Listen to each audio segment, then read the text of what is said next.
now. And if the folks out there want us to do that, let me know. And I'll actually go get a OnlyFans, and we'll rock and roll with that. But while I'm waiting for like confirmation that we're live and all that, also as you guys are coming in, smash the thumbs ups. Let me do this. Let me go here. Okay, please go to hankstrange.com, sign up for the email list. If you know I'm going to say it, ask yourself why you haven't gone there yet.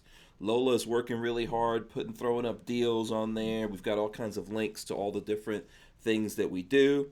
Some of those things we'll talk about, but you can also get the patches. Look at the patches there. I'm trying to sell these patches out so I can do more patches. And if you guys want to see some ideas that I have for other patches that we might do, let me know and we could talk about that. But there goes the patches. We got the broadcast patch right there. That's, everything's got skulls in it. So, but that one's got the microphone, and then this one has the blaster. So there you go. If you guys pick those up, while we have these, Lola will send out some gun vote stickers to you in the package. You might get some extra ones because Lola actually is not a fan of mailing stuff. So she might just put all, you know what I mean? She might just throw all of those into one thing and send it out all at the same time.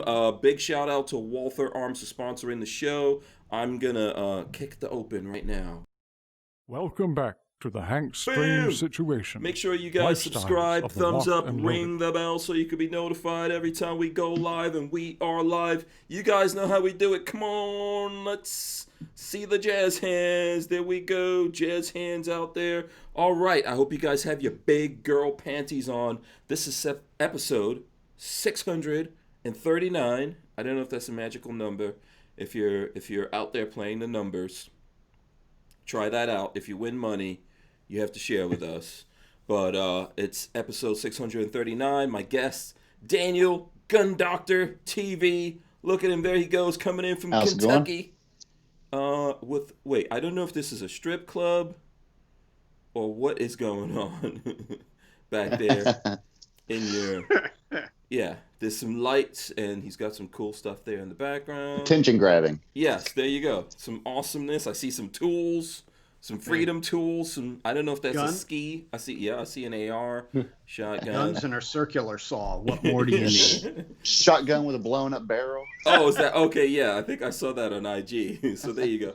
We will get into that. We also have Richard from BWE Firearms and Parts joining us. What's up, Richard? Not much, just working away. Going on. You're working? Actually, not now. I'm sitting here talking to you. This is work, man. You're costing me money now. This is officially work, Richard. Sorry. That's how this goes. It's the non-paying kind of work. Technically you're not getting paid.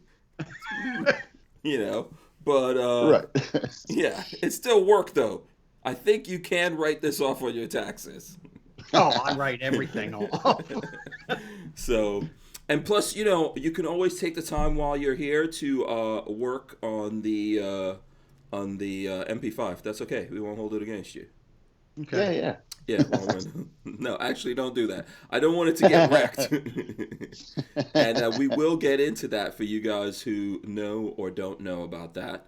Let me just remind everyone again, as you guys are coming in here, smash the thumbs ups. I don't even know what we're going to talk about. What do you guys feel like talking about today? What's on your minds? Oh, Richard wants to talk about guns. Let's see what's behind Richard. Let's see. You got 3 very nice guns back there. Are they all sub guns? Oh, these are all sub guns. Yep. At least one of them's a HK, right? Yep. Okay. Is that a Papa Shell? Is the it? Black one's an HK. Right. Is that wood? The other 2 are British. Oh, British. Is that a... Got a Sten? Yeah. Oh, okay. I was going to say... So, Sten's green. The Sten is actually painted oozy green. So the wood one is a what then? It's not a Sterling. It's a Lanchester. Lanchester. Huh. Okay. Yeah. That they ripped off from the Germans. Oh. Okay, that's interesting. Okay. Yeah. Too bad you can't handle anything. Yeah. Otherwise, I would love to get a closer look. You can't handle any complete firearms. So which we won't. We would never do that, you two people. You Oh, I two would. overlords and overseers. We, I'm a rebel. I yeah. would. We obey all rules at all times. Keep your hands and feet inside the doors at all times. Yeah. But and then you've got something in pieces over there. Yeah. I see you got something in pieces over on the. This is just a piece. That's a bolt. That's a piece. Yeah, there you go. Yeah. What else I got? Yeah. Look. This is not a gun. Yeah. Looks like a gun, but it is not a gun. It is a part of a gun. There you go. Okay. Yeah. Yeah, there you see it better. Yeah. Very nice. Very nice. And So it's definitely a high point carbine, right? Yeah. No. About the same quality. Oh, those are fighting words. I don't know if I'm that diehard of a. I don't know, Richard, if I'm that diehard of a. Oh, look at that! There you go. That's chopped up. Yeah. This is how you destroy a beautiful gun. Sacrilege. Yeah. Idiots. That's how you destroy something and make it totally non-functional, which is savagery. That's what happens when nobody wants them. Such savagery. They're worth more as a parts kit than they are a whole gun. Yeah. When the Germans huh? Then you got the fancy stock. Yeah, look at that. Yeah. Is that a 2 position? I think that's just a 2 position, right? Yeah, 2 position. Yeah. So is it easy to change that into multiple position? I don't know if it matters with me. I've got pretty long arms and whatever. Yeah, so looks like it is. It's just a mill cut. Oh, okay. Yeah. Or 2 mill cuts. Yeah. Doesn't look like it would be hard. Yeah. I've got I don't know, you guys could tell me what you think, but I've got abnormally, let's see, I gotta go this way. Abnormally long arms right there. I do too. Yeah. We'll just tape a couple of 2x4s to the back. So Lola's whole arm, including her like fingertips, comes to right here. Right here. From your shoulder? Yeah. From my shoulder, Lola's whole arm, all the way to her fingertips, comes right there. Yeah, so, I feel you. I'm 5'9" with a 6'4" wingspan. So. Oh wow. Okay. How does that happen, man? What happened? I don't know. It might be a Kentucky thing. Oh. I won't get into it, but you know. Yeah, we don't want to offend people from Kentucky. Shout out to all the Kentucky people. I like Kentucky, so I like to be able to visit there safely. To all the folks out there. Let me see who's out there. I don't know if anyone needs shout outs. Let us know. Smash the thumbs ups and let me know, and I will give you shout outs if you would like shout outs. And oh yeah, you know what I should say? We were supposed to have Greg Pruitt on tonight, right, Lola? Yeah, but he wasn't able to make it. He canceled on us. Greg's a busy man. Yeah, very important things going on. Lola tells me that what was it? Trump Jr. came to town or something, and he ditched us. So yeah, our feelings aren't hurt. Our feelings aren't hurt. Yeah, lots of hurt. Lots of hurt. Huh? Mine would be. Yeah. If I were you. He ditched us for Trump Jr. What could I say? I don't blame him. Go punch him in the nads. I think he's running for office, right?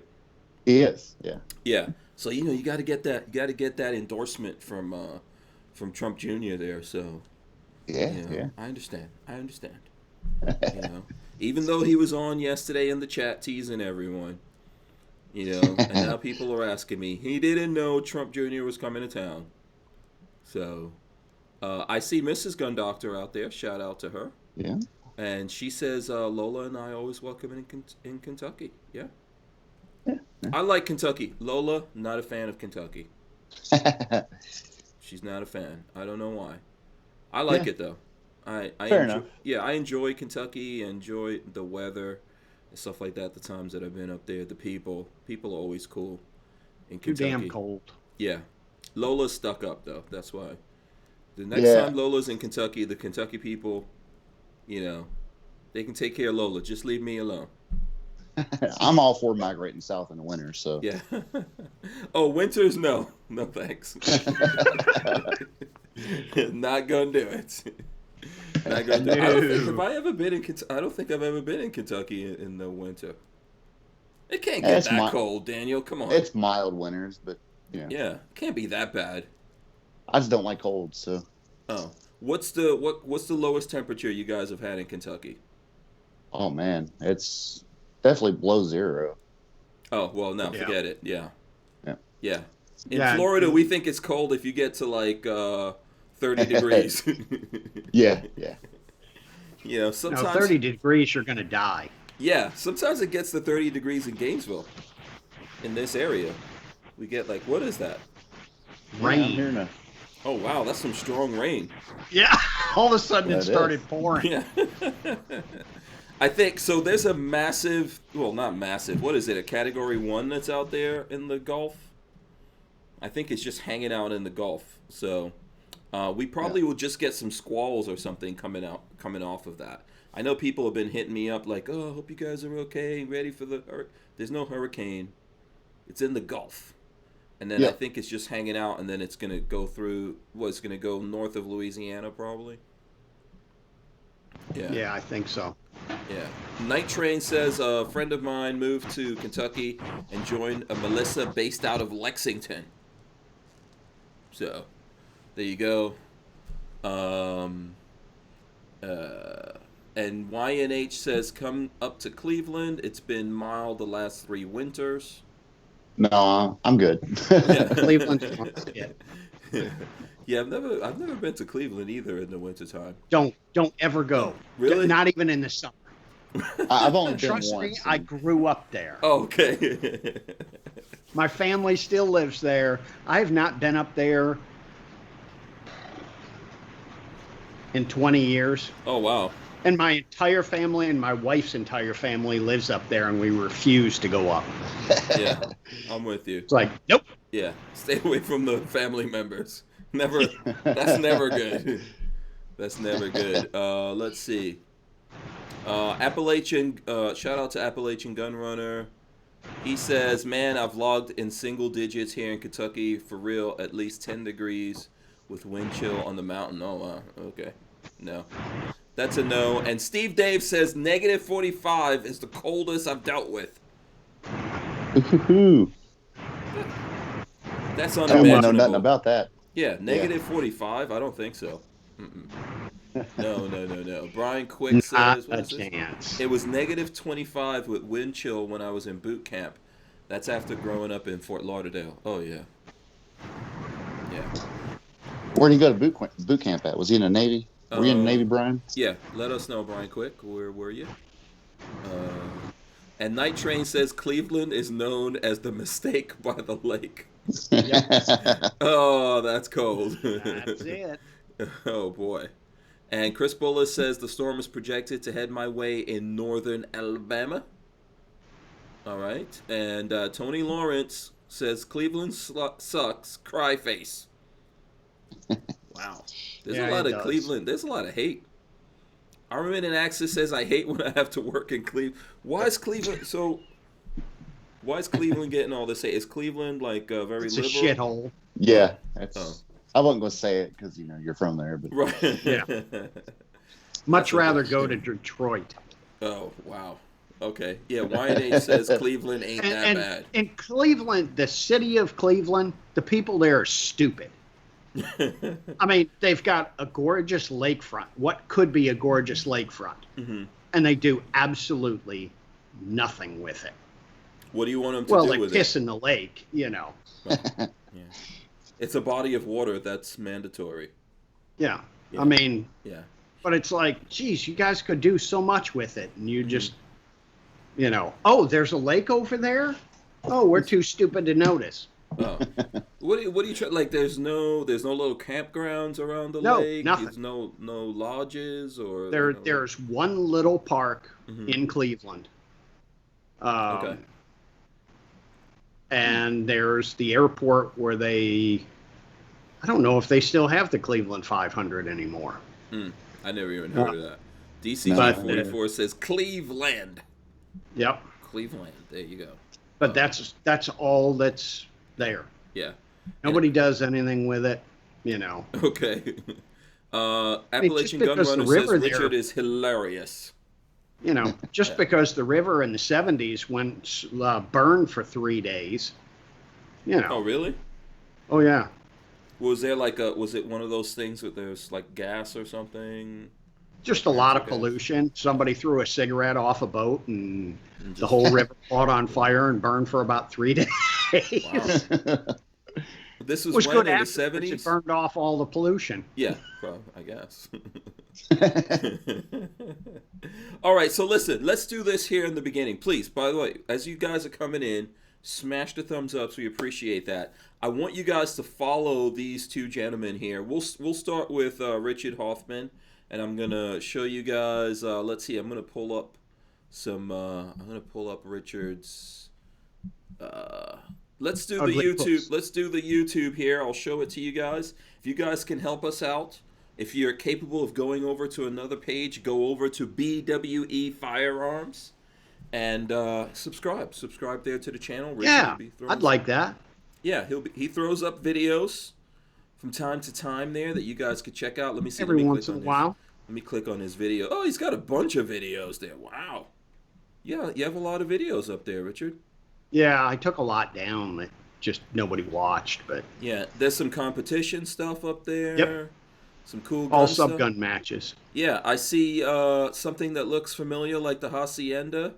Yep. Smith and There's Wesson a couple of 76. Hacienda videos. Yeah, very cool. Yes, absolutely. So you guys need to go BWE Firearms over on the YouTube. Smash the thumbs ups. I want to see it. Right now, he's got like 179 followers on there. And we want to, come on, let's help Richard get that bumped up. Thank you very much. Somebody smashed the subscribe button because I was at 176 this morning. Oh, cool. And you just search Google and you will find all the different things that Richard has. So I can show you. Just go to Google, search BWE Firearms. You'll find he's on Facebook and he's got a website and all that kind of good stuff there. And then let's go over to Daniel. I'll show you guys. Boom, Gun Doctor. There it goes. And he's got KY Gun Doctor. That's on his banner right there. And there you go. That's the state, right? Yeah. Yeah. KY. Bunch of slick guns over here, you know. Just checking. You know. You can use is KY gonna do anything on your guns? Is it gonna damage the guns? I don't know. You should try that, That's man. That's an untested. You're Here we shooting go. everything That's the else. thing there. I see you shooting bones and shooting shields. You know, shoot a big tub of KY. See if the wife will allow that. see what happens. Science. Yeah, let's see. Is KY a replacement for ballistic gel? And actually, you need to videotape when you go to the pharmacy and try to buy a big old. Lola, do you guys sell? Does it come in 5 gallons? Let me find out from Lola. Don't sell KY in the pharmacy, Lola? Not a big ass tub, no. She said not a big ass. They don't have big ass. Someone out there should actually make and trademark big ass. You know, just put a big booty on there. Big ass KY gel. I think you need to go to West Virginia for that. No, I don't know. But, But anyway, listen. I'm showing you guys Daniel's YouTube channel. Go over there and smash the subscribe button over there as well. He's approaching 10,000. Let's help him actually get to 10,000 subscribers. Thank you very much. And like I said, he's got videos. Let me see. Which one should I go to? The bone or the shield? The bone, shooting the bone, or the shield? The shield's got Vikings in it, so you know. Yeah, let's go to that one. Yeah, so here I'm just gonna skip through it. You guys want to see it? You're gonna have to like go there. There he goes. He's a crazy man. He's gonna shoot a shield. Let's see how far do we have to go? Oh, here goes the shield. Is this a real shield? Yeah, absolutely. What vintage is it? It's recent vintage, but it's Okay. yeah, it's real. It's made the way shields are made, right? Yeah, Like absolutely. those shields. Okay, and And then you're gonna put some. For the most part. Yeah. So was it? I'm guessing it wasn't bulletproof.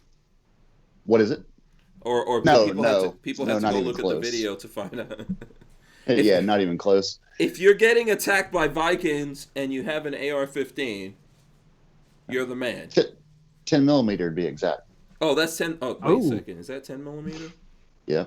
Ah. That's my 10 Oh, yeah, millimeter 10 Tuesday. millimeter, right. That's what it says. See, reading is fundamental. What's the gun? CMMG Banshee. Oh, okay. Nice. Yeah. Nice. Okay. Yeah, so 10 millimeter punches right through there. It punches through a lot of things. Oh, okay. It's really surprising. All the tests so we've when been you doing. when you did the bone also went up again. Let me see. I'm gonna bring up the bone here. The bone also Please got. don't. It's a big bone. Actually, this footage from the bone stuff looks good. Oh, well, if it's a big bone, it's not Hank. So. Yeah, it's I don't know. What is this a bone? What is this a bone of, Daniel? This is like a cow bone or something, right? Yeah. It's a femur bone. Yeah. So good stuff. You guys, listen, go over there, subscribe to the channel, follow Daniel. Are you GunDoctorTV on all the social media? I'm GunDoctorTV on everything, but that banner, Kentucky Gun Doctor, that was my channel's original name, and I put out like 3 or 4 videos. Didn't take it super serious, and then I got a shout out from Hickok 45, but I had changed my name to GunDoctorTV. Okay. So none of that traffic came over. That's usually how it works. Oh man, he has to give you another shout out then. And that's the rule, right? Yeah. Good luck with that. Good luck. Trying to get that. You pretty much hit the lottery and then you didn't bring your ticket. Yep. You know, because I don't know when that's gonna be a big campaign to get Hickok to do that again. Yeah, Why did he kidding. shout you out? What was the? It was an early gunsmithing video, and I believe it was a Winchester 92. I was doing a complete disassembly of it, and he was taking one of his apart, and he found my video. Oh, okay. Yeah. You owed Hickok money. Yeah. Yeah. That's cool. And then no one came over to subscribe to you from that? I'm surprised. It was about 2 months later. A random subscriber was like, "Hey, by the way, Hickok shouted you out," and I was like, "Oh, really? I got like 200 subscribers. What are you talking about?" So, yeah. Now I don't know the technicalities or legalities of this, so I'm also not a lawyer. Just as a disclaimer. But if that was me, I would literally go and download Hickok's video where he did that. And just that section, I would run on a loop on the intro of my channel. You know how you have the intro video up there? Yeah, did you do that? No, I didn't. Oh, my God. Come on, man. I would have done I would have totally done that. I would have just run that thing. I remember when we first started our channel here, and I went to, was I in Kentucky? Yeah, where was that bullpup shoot? The bullpup shoot used to be in Kentucky, right? Yeah, I think so. Yeah, it used to be in Kentucky. We went there, and that's the first time I met Mac. And then Hickok and Big John rolled up there on their motorcycles, and they were talking to Mac. And then I told Lola, I was like, "Listen, Lola, just run the camera. I'm going to go over there and say a stupid joke." She was like, "What are you talking about?" I was like, "Just run the camera. I'm going to go over there and tell them a stupid joke. Just run the camera." So I can't even remember what video I put it in, but I went over there and I'm just talking to them. I said something stupid and Hickok laughs politely or whatever. Boom! I put that right in my video. So it made it look like I'm saying something real cool to him, and he's laughing, and we're all buddies or whatever. Yeah, listen, you gotta hustle, man. Camera magic. Yeah, you gotta hustle. Gotta hustle. Yeah, I remember that. I'm pretty sure if Hickok even saw that, he was like, "This guy. This is why he doesn't talk to people." Yeah, exactly. But yeah, you got to get your hustle on. So. Yeah. So Brian Witt says 10 millimeter cheaper than 9 millimeter now. I'd say in some places, especially if you're going cheaper than dirt 9mm. Oh well. Yeah. Well, What is cheaper than dirt charging for 9 millimeter right now? I'm not sure what it is now. It was stupid ridiculous. arm and 2 legs. Yeah. It had no First kid. and second born. Yeah. Steve Dave says, went to subscribe, am now following GunDoctorTV. Boom. Nice. Steve, you're awesome. Appreciate that. And let us know as you're following these guys. If you follow Richard, you follow Daniel, GunDoctorTV. Let us know here, and we'll shout you out. Just don't follow too close. If you do both, it'll be awesome. And just while we're plugging stuff, I wanna go to this. I did actually so I love car stuff, and I split off the car content on my channel, right? Because this is weird. I actually realized that when I put up car stuff, because of all the craziness YouTube is doing, no one looked at it on the main channel. Which before YouTube started doing all of that, I would put up car videos and they got a lot of views. Because I figure, gun guys, car guys. Yeah. Fair enough. Deal. Yeah, no Why big not? deal. Yeah. So, but that didn't work out. So I split it off. The channel's called Stranger Palooza, and that's where we put up all the car stuff. I've done a bunch of stuff of car videos, but it's just been so crazy this year that I have not had a chance to put any up. So over the last couple of weeks, I've been editing a video I did with the Audi R8 where I changed out the air filters and put in K and N air filters. So if you guys want to see that, it's on Stranger Palooza on YouTube. And I just put the video up. And if you guys would go and subscribe to Stranger Palooza, that would be awesome. And I'll just skip through that here. Like I'm doing a startup on the car and changing out the air filters. It was actually pretty dirty inside of the air, and there's two filters inside of the car, by the way. So that whole video's up there, and if you guys check it out, I appreciate that. Shout out to everyone. There's already people that looked at the video. Let's see, I'm gonna give those guys a shout out right now. Appalachian Gun Runner, he checked it out. He says vroom vroom and boom boom. Hank's the man with all the toys. Thank you. And what is this? Harmarsh2 says, Hank, did you remove the bags the K&N were in? I had an 84 S10 Blazer that was upgraded to a 350 V8 that made 450 horsepower. There you go. And then Chris Billow says, awesome. So shout out to those guys. There was no bag. It just came in the box. There was no bag in there. I actually couldn't get the K&N filter directly from K&N, which is interesting. I don't know. I'm not sure what happened there. I couldn't get it. I couldn't get it from them. They didn't have it in stock. And then there was one place I bought it from on Amazon, and the people sent one air filter. So, which I've never. There's no one. If you go to K&N site, if you go anywhere else, it's 2 filters, and these people try to jip me and charge me for 2, but sent 1. So I had to return that and then get my money back. And I wound up going to VF Engineering, and they had the air filter. So there you go. Nice. And Mrs. GunDoctorTV says she saw the new grill. Very nice. Yes. Changed the grill on the R8. And Babyface P helped me out with that one. And that video will be out 10 years from now. No, I'm gonna try to get it out as soon as possible. I'm in this, it's a big deal to get one car video out. So I'm pretty happy about that. And then Boss Hog says, cheaper than dirt is charging $60 for a box of 59mm. Yeah. What? Oh, so the price went down. Okay, Some of hold the on a federal second. synthetic. I saw that earlier. Wow. Is that real? Yeah. Wow. Okay. Yeah, don't pay for that. Nah. Yeah, don't buy it. Are you guys Free having market, buy somebody else. Yeah, are you guys having ammo issues, or you guys Yes. already have ammo? Oh, yes. Okay. Yes. Okay, so you're having ammo issues. You guys don't stock up on the ammo on a regular basis, or? I had this problem when I get ammo, Shoot it. it goes in my magazines. And, yeah, What's wrong with you? I don't know. It just happens naturally. It's You savage. No, but do you stockpile any kind of ammo at all, or you just buy it as you need to shoot it?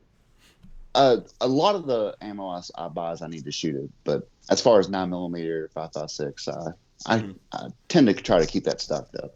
Okay. Yeah. Okay. I had a stockpile, and then I went through it, and working on subguns, you tend to go through a lot. Really quick. Yeah, really quick. And 22, I got a bunch of 22s. Yeah. Yeah. And then I went to resupply. 2 months before everything went nuts, and nobody had any S&B 9mm. Oh. And it's Okay. like, So crap. yeah. So what are you saying? You only shoot the S&B stuff? That's like the best with the subguns? Okay. Because it's nice and hot, and open bolt subguns need nice hot ammo. Yeah. And it's something that everybody can get usually fairly easy. Okay. Because that's the other problem is I've got to use an ammo that I can say, this is what I use, so that people can go out and get it. And it's got to be cheap enough, because people who own subguns are a bunch of cheap bastards. Okay. And if they can get stuff swept up off the floor, for a penny a piece, that's what they're shooting out of their gun. Yeah. Yeah. So I've got to at least have a standard that I can say, this is what I'm using. Okay. Well, my gun, I got it back and it didn't work. I mean, it was fresh sweepings. I shot through it, try some S&B and Okay. So we can all sell you S&B boxes for $50 a box, because Sure. we'll take $10 off. If you've got I'll any send of that. I'll send you a check. I don't know. I sometimes buy that. I sometimes get that stuff. That comes in like green boxes, right? I think we're talking about the same.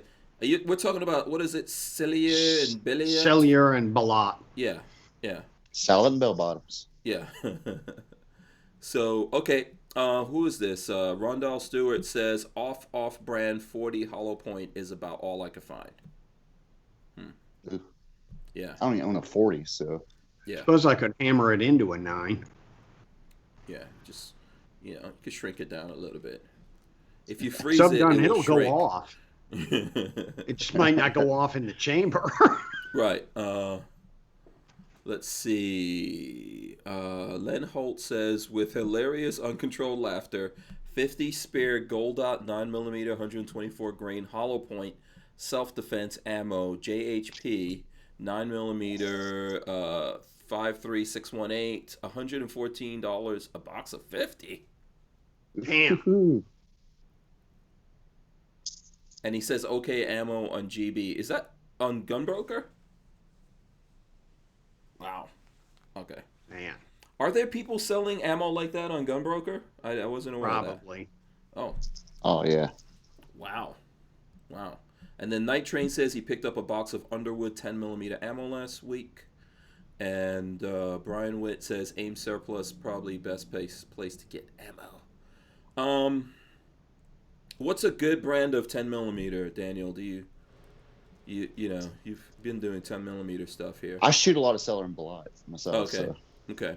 Yeah. I'm not sure what's the awesome 10mm. Yeah, there's there's a few. enough 10mm stuff. Okay. There's a few hot ones. I think Underwood makes one. Oh, okay.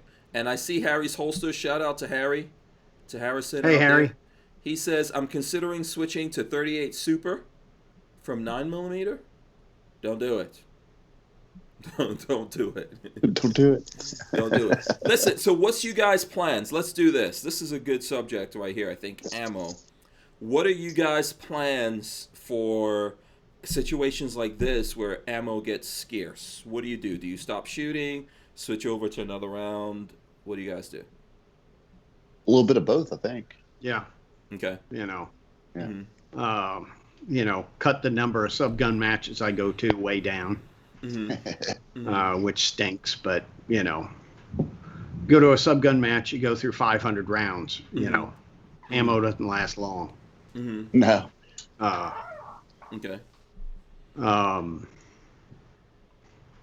As far as ammo for customer guns, if it gets real bad, I start telling the customer, well, if you want me to test fire your gun, you better ship me some ammo.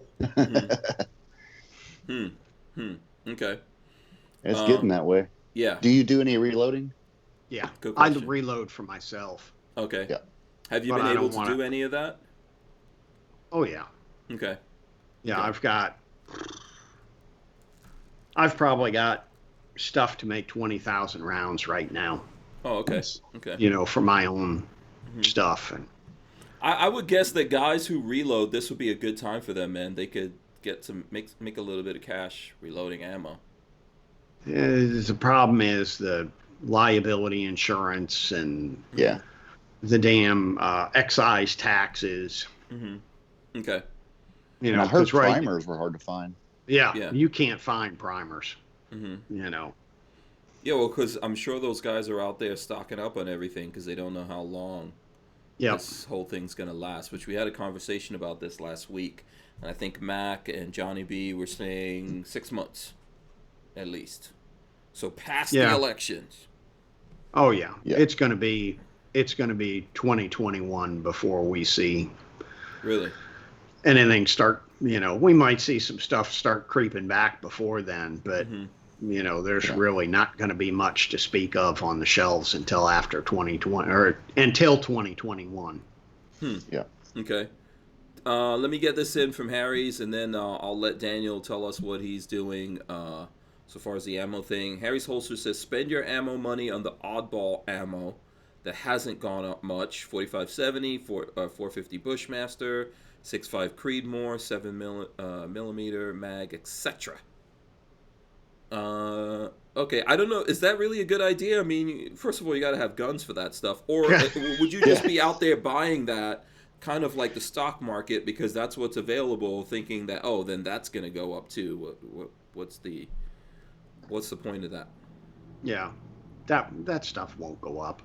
No. It's like customer was in and he said, my God, he said he has one of the AR-10s and 7 millimeter 08, which is his favorite cartridge. And he said, ammo prices haven't gone up. Everybody's got it. I just walk in, buy whatever I want. Okay. And Harrison says you can't reload when you can't get primers. There are ammo manufacturers that will load for normal prices if you send them primers. I never even thought of that. Okay. That's interesting. Yeah. Daniel, what are you doing in this whole thing? What's your what's your plan here?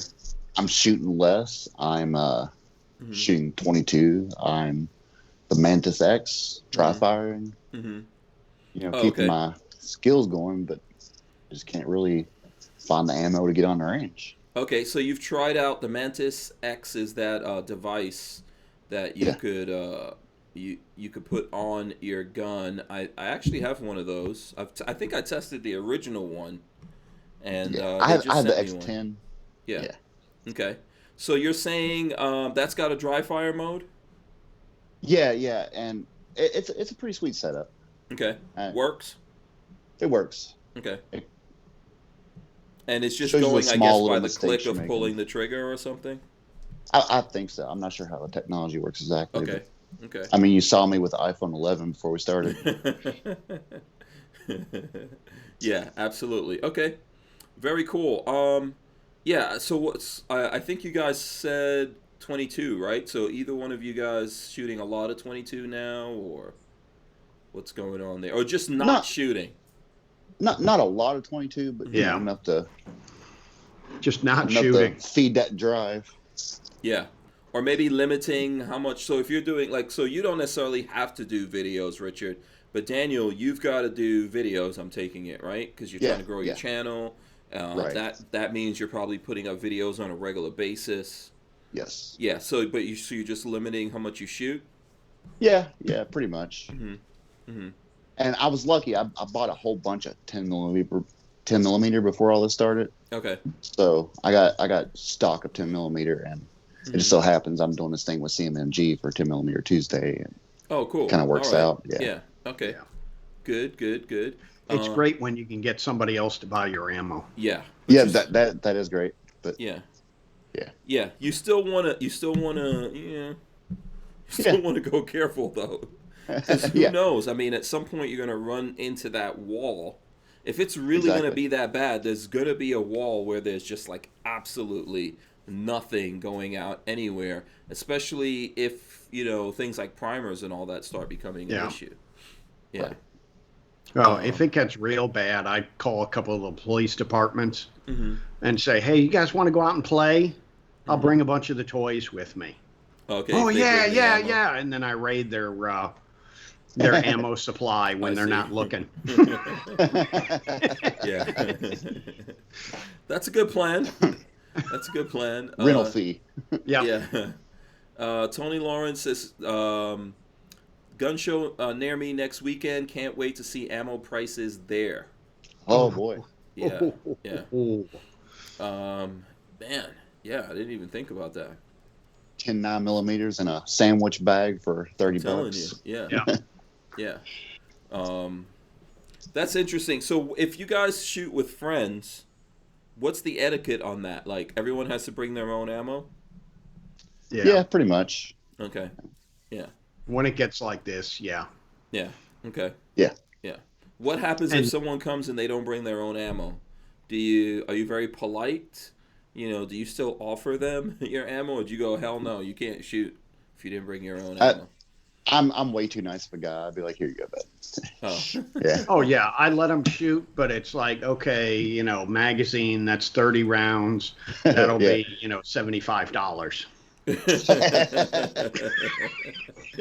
Yeah, I've seen it. Trust me, I've been out shooting, and I remember I was shooting out with a friend one time, and there were these guys. I think we were shooting on his property, and there were these guys over there, and they were all like excited, looking at the guns and everything. And I was like, "Oh, should we let these guys shoot?" And he's like, "No, forget about them. They don't have ammo. They don't, if they don't have ammo or they can't pay for ammo, they're not shooting anything. They could just look." Look and drool. And he's an old school gun guy. I was like, "Oh, the old school dudes don't even play that." No, Yeah. Yeah. See, like the younger guys, you might be like, "Oh yeah, sure." you'll learn.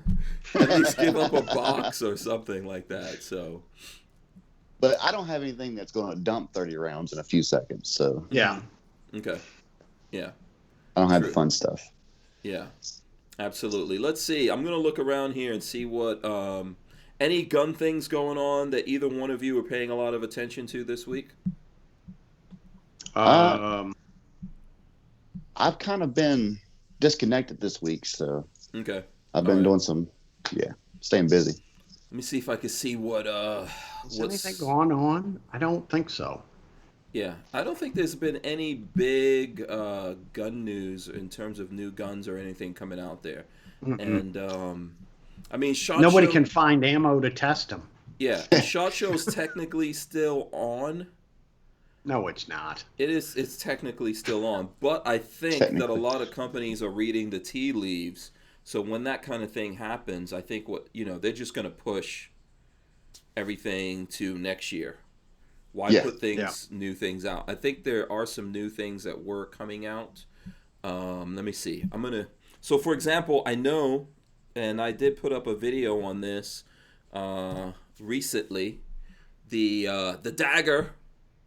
PSA's Dagger is coming back out soon. If you guys haven't seen this, there is a video that we have up on this where I did an interview with the PSA guys, and YouTube came down like a ton of bricks on that thing, demonetized it and all that. We tried leaving it up, but we wound up taking it down. And then, but there's new news, so I did an intro and I put that video back up.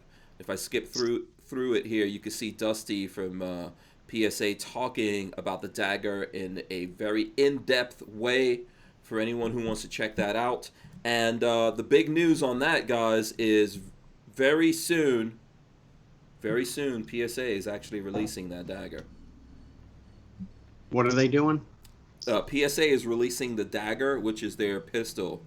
They built a pistol from the ground up. I know a lot of people think it's just like a Glock clone, but they actually built their pistol from the ground up, and they're going to release it. It's going to be supposed to be $299. I don't know what it's going to be when it hits the streets. It'll be cool if it's still in that $300 category. So, yeah, it's supposed to be coming out very soon. By very soon, I mean like the end of this week. Don't tell anyone. Nice. Yeah, so it's supposed to be out there very, very, very, very, very soon, which no one believes that. I was looking at that video. There's a whole bunch of people there that they don't believe it. But it makes sense. It makes sense for them, right? I think they announced a whole bunch of things at SHOT Show, and it's been crazy for them, just like everyone else with all these things going on. But this is not the time to not have your pistol out. No. This is the one time in history you do want to release a pistol, but you don't want to mess it up. Especially a cheap one. Yeah, especially a cheap one, but you don't want to mess it up either, right? You don't want to put out something and there's issues and all that kind of stuff. So I believe that it's going to be out very soon, and I know that there's some forums and stuff like that saying this week, which I think is probably exactly what's going to happen. So, yeah, look forward to that. Are you going to try to get one? We tried to get the AK-74s when they came out. They, first of all, don't put out a lot of guns. Yeah. And I think Patrick tried, Babyface, and Walter, and they left on their ad blockers, so they had those guns in the cart. And then by the time they went to take off the ad blockers, because that slows everything down, sold out. Wow. So, yeah. But I just don't think, initially, they don't put out that, I don't know, they might have put out 100. I don't know what they're going to do with these pistols. I think initially they just don't put out a lot of them. So, let's see. If they want to... Go ahead. If they want to sell a lot of pistols, you offer a box of ammo with it. Screw the spare mag. Give people a box of ammo. Yeah. If anyone is going to have access to ammo, it would be PSA. Yeah. Yeah. Captain Shark said that Chad posted on Facebook that the Dagger is being released this Friday. So there you go. There you go. So that's official. That's from the Chadsters. He's the Dagger daddy. Was it PSA that's buying Remington Ammo? So my understanding of that is they put in a bid. Or they're trying. Yeah. I think they put in a bid, and they have the leading bid for trying to either, I'm not 100% sure of whether it's the entirety of Remington or just the ammo manufacturing division that Remington has. Yeah. But there are bids going on, and I think that ends this week or next week, maybe next week. Something like that. Yeah. So I'm not sure how competitive it is right now. That would probably be a good thing. Yeah. And I'm going to assume that there's, in warehouses somewhere, there's got to be a lot of that ammo. And that stuff got frozen or something like that with the whole bankruptcy going on. Right. Something, you know. Because that bankruptcy thing's been going on for a while. I think they tried to sell it to, was it the Sioux Nation? Yes. I think it was the Sioux Nation. Yeah. Sure was. I don't know how that fell through. Yeah. That would have been a good deal for those guys, man. You know? Absolutely. Yeah. So, but I don't know what the issue was there. Motorboater says, when's the Jackal coming out? My understanding on the Jackal, which I'm waiting for myself, is next year. So everything else got pushed to next year. I think for this year, we're only going to see the Dagger that we haven't. The AK-74s came out. We're going to see the Dagger. As someone said, it's coming out Friday. And then I believe maybe next month we'll see the ARV. So that's the AR 9mm, just like, there's the AKV. So we'll see that. When are they coming out with a B&B? What's the B&B? Bed and breakfast. Oh. I don't know. They probably could open up a bed and breakfast inside their stores. And then Kathleen Music Lover says the Dagger is only coming out in 19 size. I'm not sure. I think, what I saw looked like it was compact. I don't think it was subcompact. Yeah, it looks like it. Yeah. But I mean, at some point here, they're probably going to develop a bunch of different things there, you know, in that range. So Yep. I think they've got big plans for that Dagger platform. So let's see. John Pearson says Navajo. Maybe that's who it was. Maybe it was the Navajo Nation. So I think that would have been a good deal for those guys, man. You'd have been able to. Yeah. Yeah. I'm absolutely. assuming that the manufacturing rules on their territory would be different. The government can't get too involved in that, maybe. Obviously, they will still have to go through something when those are getting shipped out, right? But I'm going to assume that, on their property, if they built the manufacturing, they wouldn't have... like how in Connecticut, for example, the people building ARs in Connecticut can't buy them? Yep. Yeah, so... That's interesting. It's too bad that fell apart, but hey, it's going to be good for somebody else. Yeah, it will be. Yeah. If anyone gets their hands on a Dagger, let us know. I'm still going to try. We're going to try. I got a shiv here. I bet you do. I bet you do. Let's see. Let's go to... I see this in AmmoLand News. Virginia, Fairfax County considering gun ban today. Oh. I don't know if you guys heard about that. No. Today, the Fairfax County Board of Supervisors will consider banning firearms in certain public locations. Second Amendment supporters are encouraged to oppose the proposed an ordinance amending Chapter 6 of the Fairfax County Code relating to weapons. The meeting may be viewed by live stream online, and public comments may be submitted live over the phone. Click here for information. So that's going on. I don't know if there's any news out of that or, what came out of it. But yeah, Virginia, man. Bunch of idiots.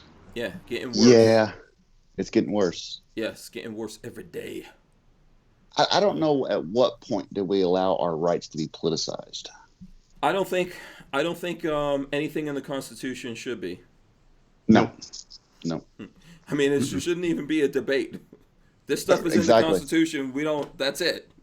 We're only going to talk about it if you're violating that somehow. Yeah. Exactly. I don't know, man. What is it? What do you guys think? Like a slow creep? Just over time? Oh, yeah. Yeah, it's been... Slowly chipping away. Since the 20s, National Firearms Act. Yeah, 20s, 30s, they started chipping away at everything, and, DCG 44 says the Navajo were going to go FUD, not good. Okay. I don't know why they would buy it if they want to go FUD. Yeah. And then Kermit Loves Bacon, if anyone knows, can confirm this, Kermit Loves Bacon says Connecticut can buy stripped AR lowers. Really? That is, okay. Yeah, I think they can, but they can't put them together or something stupid like that. Okay. Tony Lawrence says, look at High Points. They're doing great. Yeah, High Points are the most popular handguns that are sold. Yep. So... cheap to manufacture. Yeah, and then Kermit Loves Bacon also says Connecticut cannot build an AR rifle nor pistol. So you can get the AR lowers. Maybe someone should make an AR lower launcher. Yeah. So you can use that to protect yourself. God.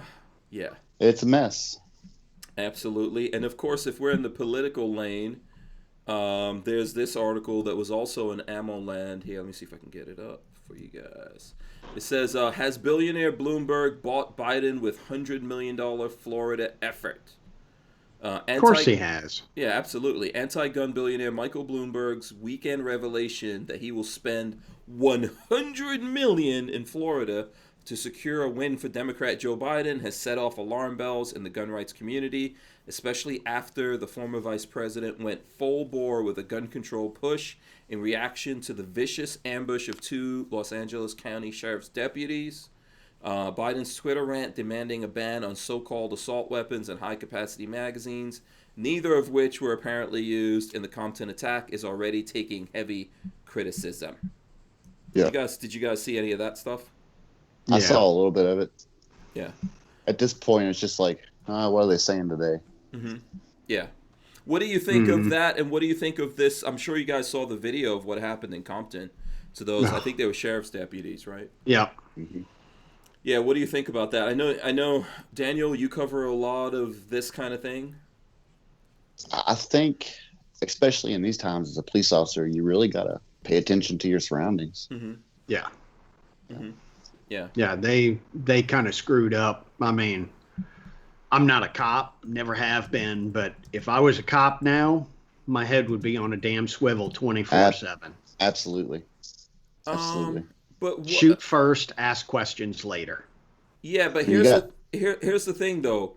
Like, if these cops are in their patrol unit, I mean, and a guy's walking up, right? Like, how close to the car do you let that guy get before you do something about it? The guy was walking up like this. No. Yeah, he walked up really close, and then he pulled that gun up. Yeah. You got to watch the hands, watch the eyes. Yep. Yeah. It's not so much how close he is, it's what he's doing. Mm-hmm. I mean, if I was a cop, somebody came within 50 yards of the vehicle, that gun is out of the holster in my hand. Okay. And I got my eyes on it. Listen, you can't. I understand what you're saying, Rich. Sure, you can. And there's unfortunately, nothing wrong with a cop pulling a gun out and having it in their hand. Okay. Well, I rarely had to pull my gun as a cop. Mm-hmm. And, every once in a while you listen to your gut. Like if you're walking up to a traffic stop and your gut's telling you, hey, something doesn't feel right, you might get it out, get it behind your leg where it's not, you're not pointing at nobody's face or anything, but, have it staged, have it ready. Yeah. I don't know. I understand what Richard is saying, and I think it's going to put a lot of cops on edge. And in my county, I've talked about this before. In my county, two of the sheriff's deputies there were just having lunch, and a guy came in with a rifle and just shot them both point blank. I think it's really tough to be ready for a situation like that where someone's just set on ambushing you. Especially as a police officer, if you're in your car, people can come up to the car. That guy looked like a smaller person. It could have been someone looking for help or whatever it is. So even if you had your gun ready there in your lap, I don't know if you would have been able to react fast enough. Exactly. To that situation. I mean, if somebody's gonna kill you, I mean, there's only so much you can do to prepare for it because them as the attacker, they get to set the time and the date for the ambush, so you're always working at a deficit. Yeah, I think it's just a tough deal. And I know, like, right now with all these things going on, people don't want to have like a balanced conversation about it. I know there's people on one side is like, hey, who cares about these guys? I don't feel that way. We asked these people to do this job. So now, are there issues? Yes. Should we deal with it? Absolutely. There can definitely be some reform. Yeah, we've had these conversations. I'm pretty sure, Daniel, I remember when my friend came on from Connecticut, I think you were either in the chat or I can't remember if you were. I was in the chat. Yeah, you were in the chat. Yeah. So we have these conversations, and they get rough. Like, I remember that got rough. They do. I'm not a fan of red flags. Yeah, absolutely. Yeah. And I get that. But at the same time, we're asking these guys to do this job. Yeah. And we're just not doing a whole bunch of things that we need to do in terms of vetting people and training people and retraining them and keeping a lookout for who are the people that maybe just don't have the competency to do the job or are doing it for the wrong reason. We don't properly compensate the people who do it for the right reasons. Yeah. So we lose those guys. There's a whole bunch of things going on. And for sure, in those situations where cops are doing definitely bad or wrong things, there should be repercussions for that. And at the same time, if people are going to be out there ambushing these guys, there should be repercussions for that too. Absolutely. Yeah. Make your bed, you lie in it. Yeah. Yeah. DCG 44 says when you go for a long time with nothing happening, it's human nature that you relax and drop your guard. You get complacent. Yeah. Yeah. And the idea of these guys rolling around on regular duty in MRAPs, I don't know. Like, Yeah. you got I to don't know think about that. Yeah. Right. There's so much wrong with that. First of all, I mean, a lot of police departments have MRAPs. I don't know if I want to see every single one of those dudes rolling in an MRAP, or any kind of armored vehicle. Yeah.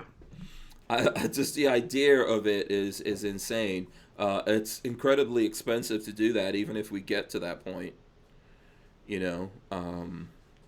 I think something that would help out a lot is we have way too many laws. Mm-hmm. And the police have so much on their plate. Mm-hmm. And we can really take a lot off their plate by decriminalizing things, by, investing in the mental health programs and stuff like that. Mm-hmm. Mm-hmm. Yeah. I mean, the average person, commits a felony daily, and they just don't know it. Mm-hmm. Mm-hmm. Yeah. There's a lot of stuff that there's a lot of reasons for like you said, there's a lot of things that are breaking the law, and a lot of in places where there's an overabundance of police officers, a lot of times they're trying to use every single one of those things. Yes. To make some money. Yeah. Right? Yep. Because this is what they have to do. So they've got to write tickets and do this thing and do that thing. I was looking at go ahead. It also depends on the captain. Mm-hmm. One of the police departments down here, I know for a fact that the captain says every officer has a quota every month. Yeah. You have to meet that quota for tickets, period. Mm-hmm. It doesn't matter if you make up the damn, oh, you went through a red light. No, I didn't. It was green for 5 minutes after I went through. No, you went through a red light. Yeah. The captain doesn't care. He's a piece of crap. Yeah. Yeah. Yeah. It was the same thing at the PD I was at. We didn't have a quota legally, but we had a quota. Yeah. Rodney Brady says many of these rural counties in Florida have MRAPs for no reason. Where are they even getting the money for that? I know, like my county had a Humvee, but that didn't have any. That wasn't like even armored. They're probably getting them for damn near nothing. Yeah. It's through some government programs. Yeah. Something like that. I know I talked to one of the departments, Mm-hmm. and this is probably about 7 years ago. If they took the old M16s, Vietnam era M16s, they were $15 a piece. Whoa. Yeah. If they wanted brand new M16s from the government, Right. they were $50 a piece. Okay. When was this? And about 7 years ago. Oh. Wow. And I know at that time, brand new M16s were being sold to the government for more than $50 a piece. Oh yeah, for sure. Mm-hmm. And I'm sure they're getting the MRAPs, same deal. Oh, you want an MRAP? Yeah, you can have an MRAP. They're $200. Right. Yeah. And that's the taxpayers paying for it twice. Yeah. Yep. Yeah. In some cases, I may understand, like, especially in rural places in America, like meth is no joke from what I've heard and from what I've seen. And some of those guys are really dug in, and that might get difficult. But outside of that, I don't really know. In most of these places, you really don't have any issues, Yeah. So, Brick says... Go ahead. Go ahead. No, I was going to say, Brick says police departments get all types of federal funds for equipment and surplus items all the time, which is what we're saying. Yeah. Go ahead. Especially post 9/11. Yeah. See, the PD I worked at, we didn't have body armor. We didn't have cameras in our cars. I had to buy my own gun, my own duty belt. Wow. Okay. And I made $8 an hour. So. Oh. And a lot of the police departments are just plain stupid. Yeah. Yeah. because a lot of them in their armories, I know 4 police departments right now that have, the one department has 3, and I think the others have 1 each. Transferable Thompson submachine guns, Colts. Yeah. At what, $40,000 to $60,000 a piece, Right. sitting in their armories. And I've said, why the hell aren't you selling these? You're complaining you don't have body armor, you don't have this, you don't have. Yeah. Sell the gun for $40,000. Guess what? You know, oh well, we don't want these guns out on the streets. You're just being stupid. Nobody's going to spend $40,000 on a transferable Thompson and then go do drug deals with it. Exactly. Yeah. Yeah. I'm going to go do a drive-by with my transferable Thompson. Yeah. And criminals, like we say it all the time, right? It's cliche. They don't care what the laws are. No. You know? They don't really care, you know? They don't know, they don't care. You know, and often I think even when they get arrested, when they get in trouble, no one even cares to really press charges based off of those things. No. You know, the guy who's going to get the book thrown at him is someone like us. Yep. Yeah. You know, I mean, you should have known better. Well, I remember, like SHOT Show, people always steal guns, right? Yeah. And the last time I remember that it was the guys who pack up after SHOT Show. They stole a bunch of guns, and I can't remember the time, but they really were throwing no kind of time at those guys. You know, and I'm sure they wound up getting 6 months. Meanwhile, if someone who owns a company does something stupid, makes a mistake, banned for life. You can never. You're gonna put you in jail, and you'll never be able to own guns again. Yep. You know, and it's kind of insanity. Like, what's the likelihood that person deliberately, you know, did that? So. There are some, but you know. It's almost like the human race as a whole lacks common sense. No. You see things that don't make sense, and you're just like, who the hell's running this? Yeah. Yeah. Armament and Axis says our state troopers rent Vietnam-era M16s from the U.S. government for $1 a year. Huh. So now they're doing rentals. Yeah, interesting. Yeah. So here's the thing. So I think I have this article, and I sent it out to you guys. Because before we came on air, I saw this, and I thought it was interesting in this vein of what we're talking about here.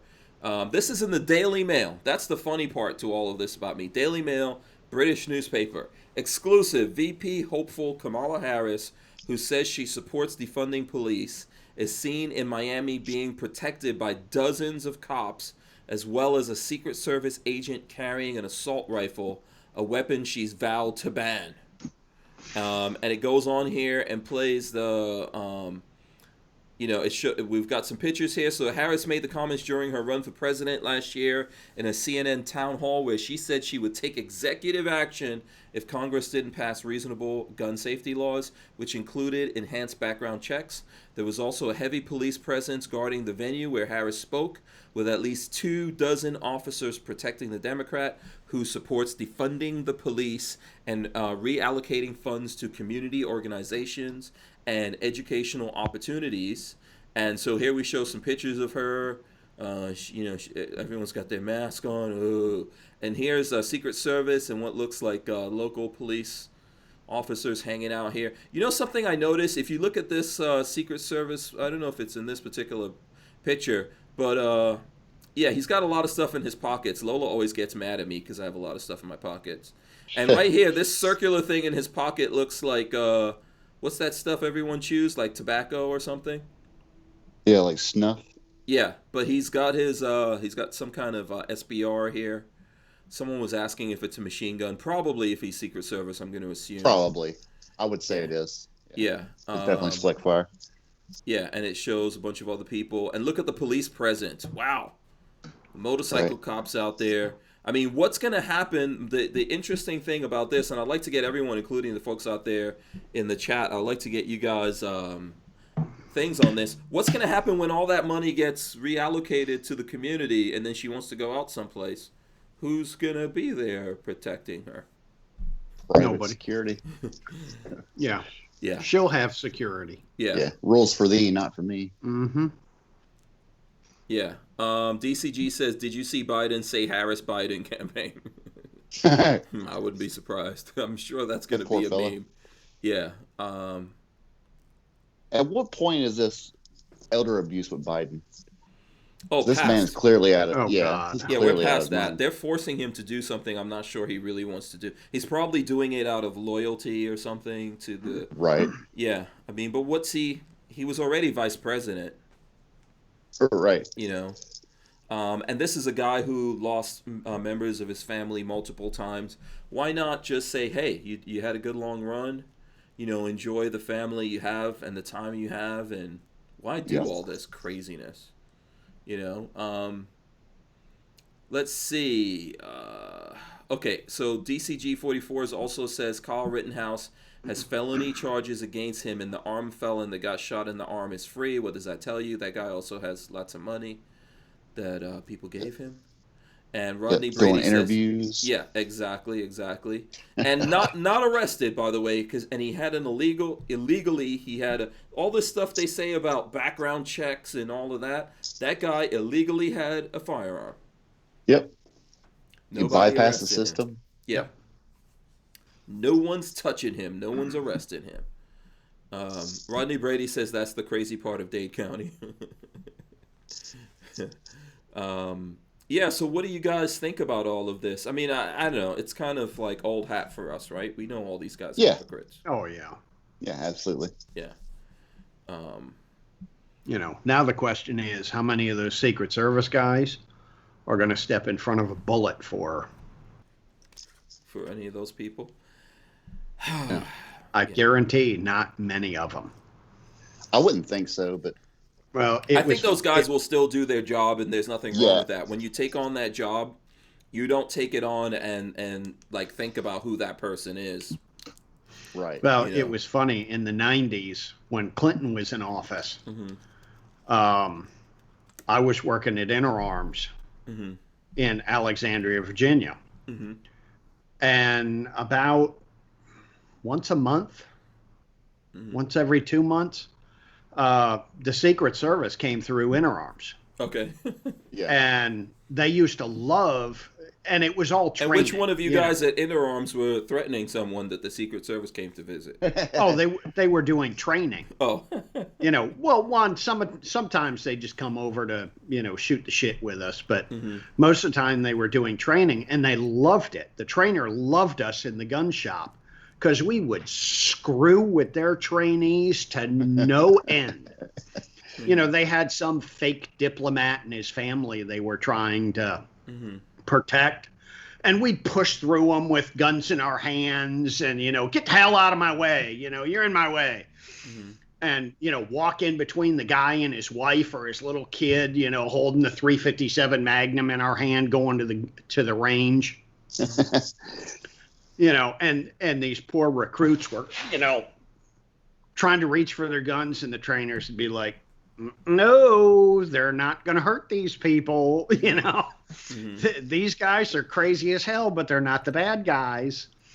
And we were talking to the one trainer, the one head trainer, the one day, and he said, I hope nobody ever tries to shoot either of the Clintons. He said, because I truly don't believe any of the guys are going to step in the way. I think they would do it. That's my Out of instinct, maybe. Out of training, my muscle understanding memory. of it. Yeah, it's like DCG says, an honorable man would do the job or find another. When you take that job, yes, you know, you're probably going to die for someone you don't care for. But you're in D.C. There is no honorable men in D.C. Well, I'm talking about Secret Service or anyone that's out there trying to protect those guys. Yeah. But You know. it's real easy to be slow.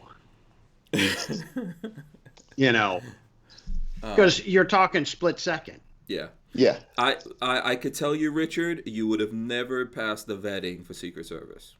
Oh no, I already know that. There's Because I no talked to way. the trainer, I'm like, well, what about me? And he's like, don't even apply.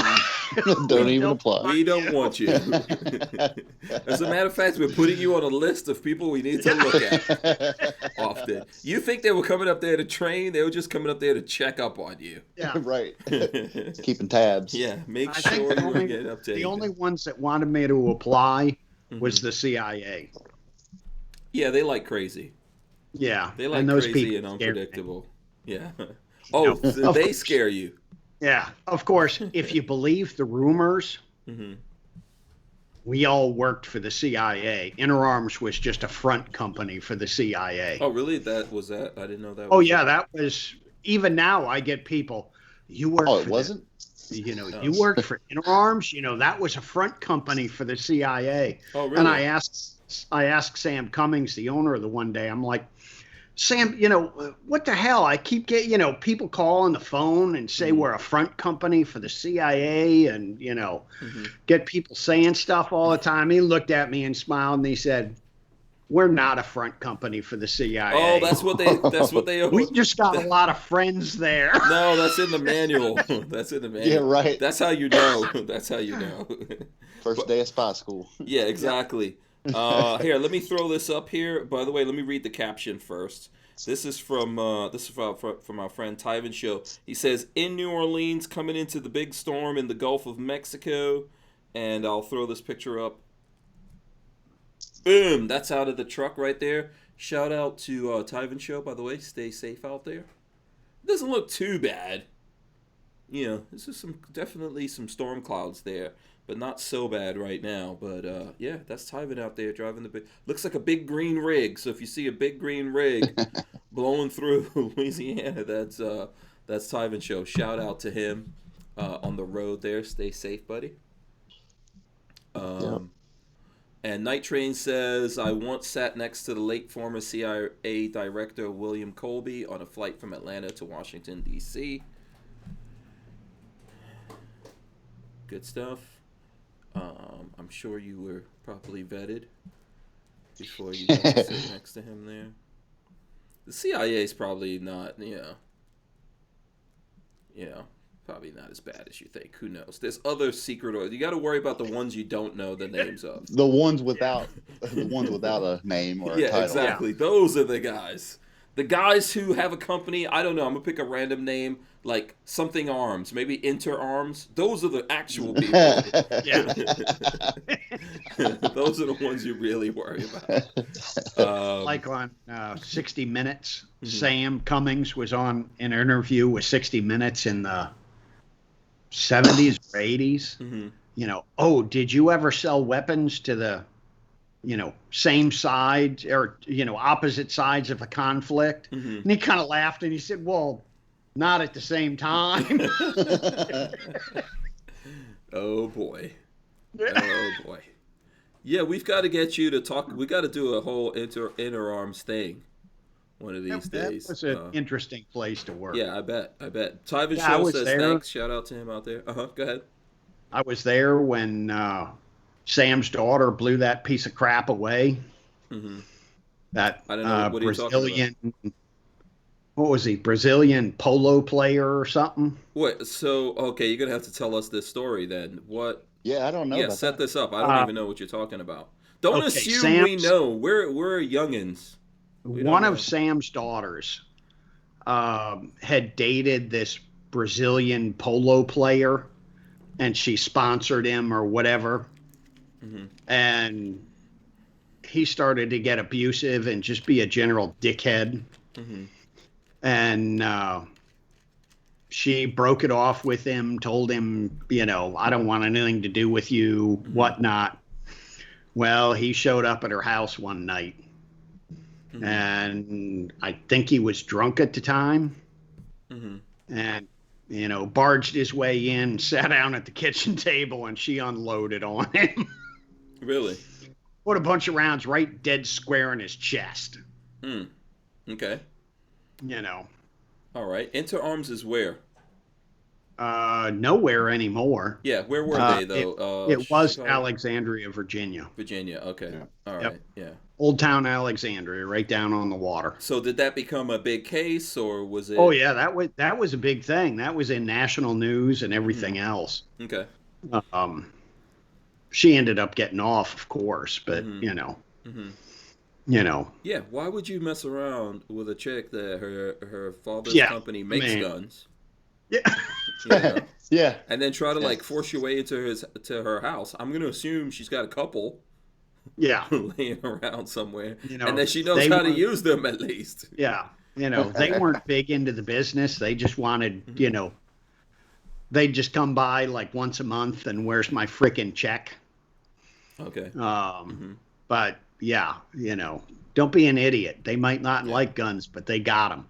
So Yeah. how long? So what's the name of the guy that started that owned Inner Arms? What was his name again? Sam Cummings. Sam Cummings. Okay, sounds Yep. like a porn star. Yeah.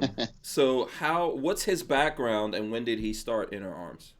He started as an arms dealer in the 50s, Oh wow. I Okay. think. Mm-hmm. Did Did he have like a military background or something, or just he was just a gunsmith? I don't think he had a military background. He just had enough money to buy stuff and bring stuff in.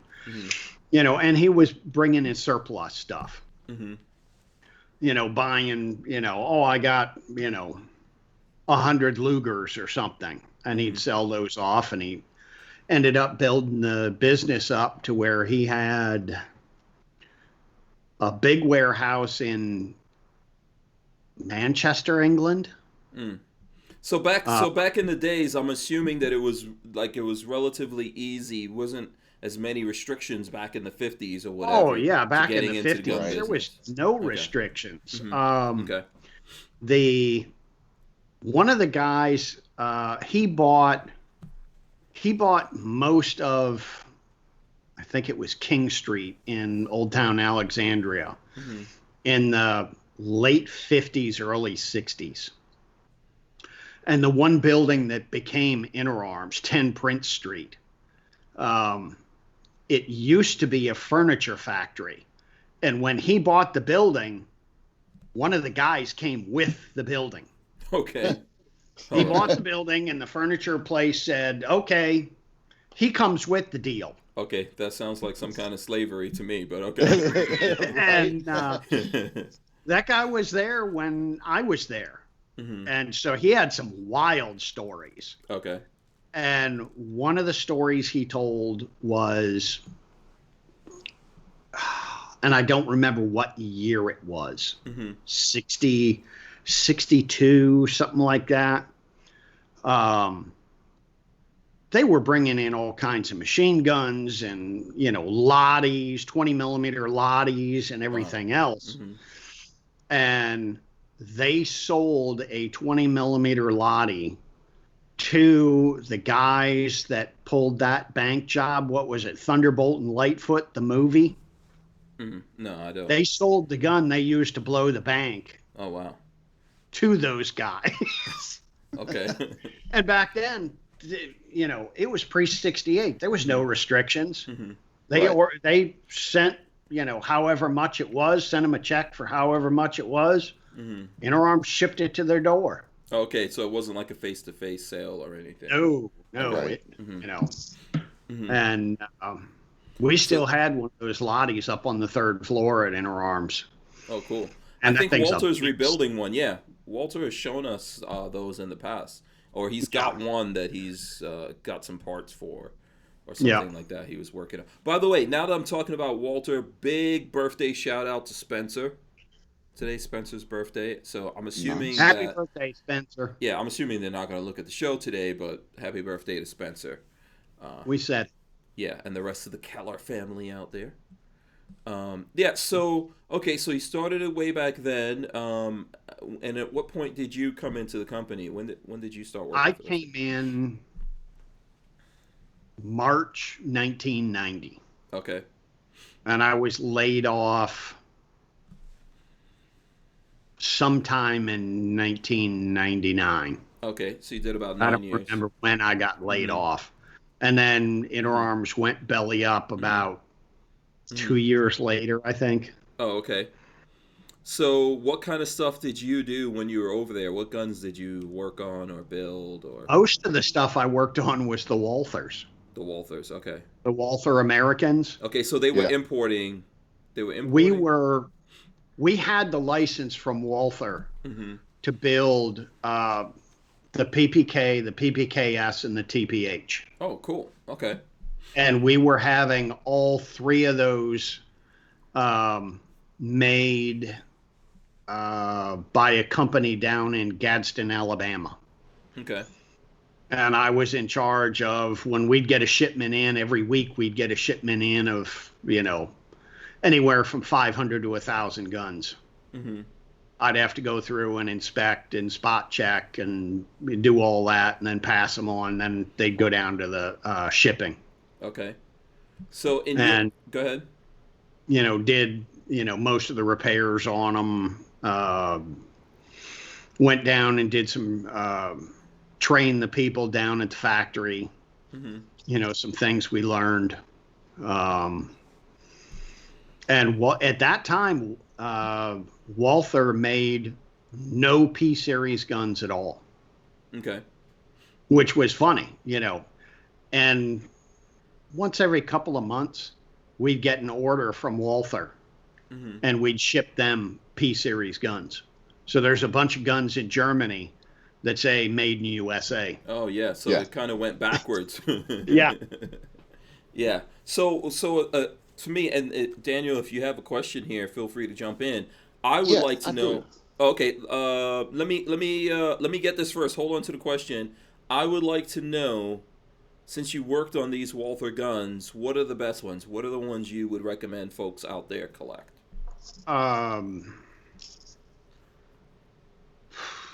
As far as the P series guns, for the Interarms guns, you want the later serial numbers. Okay. I think above.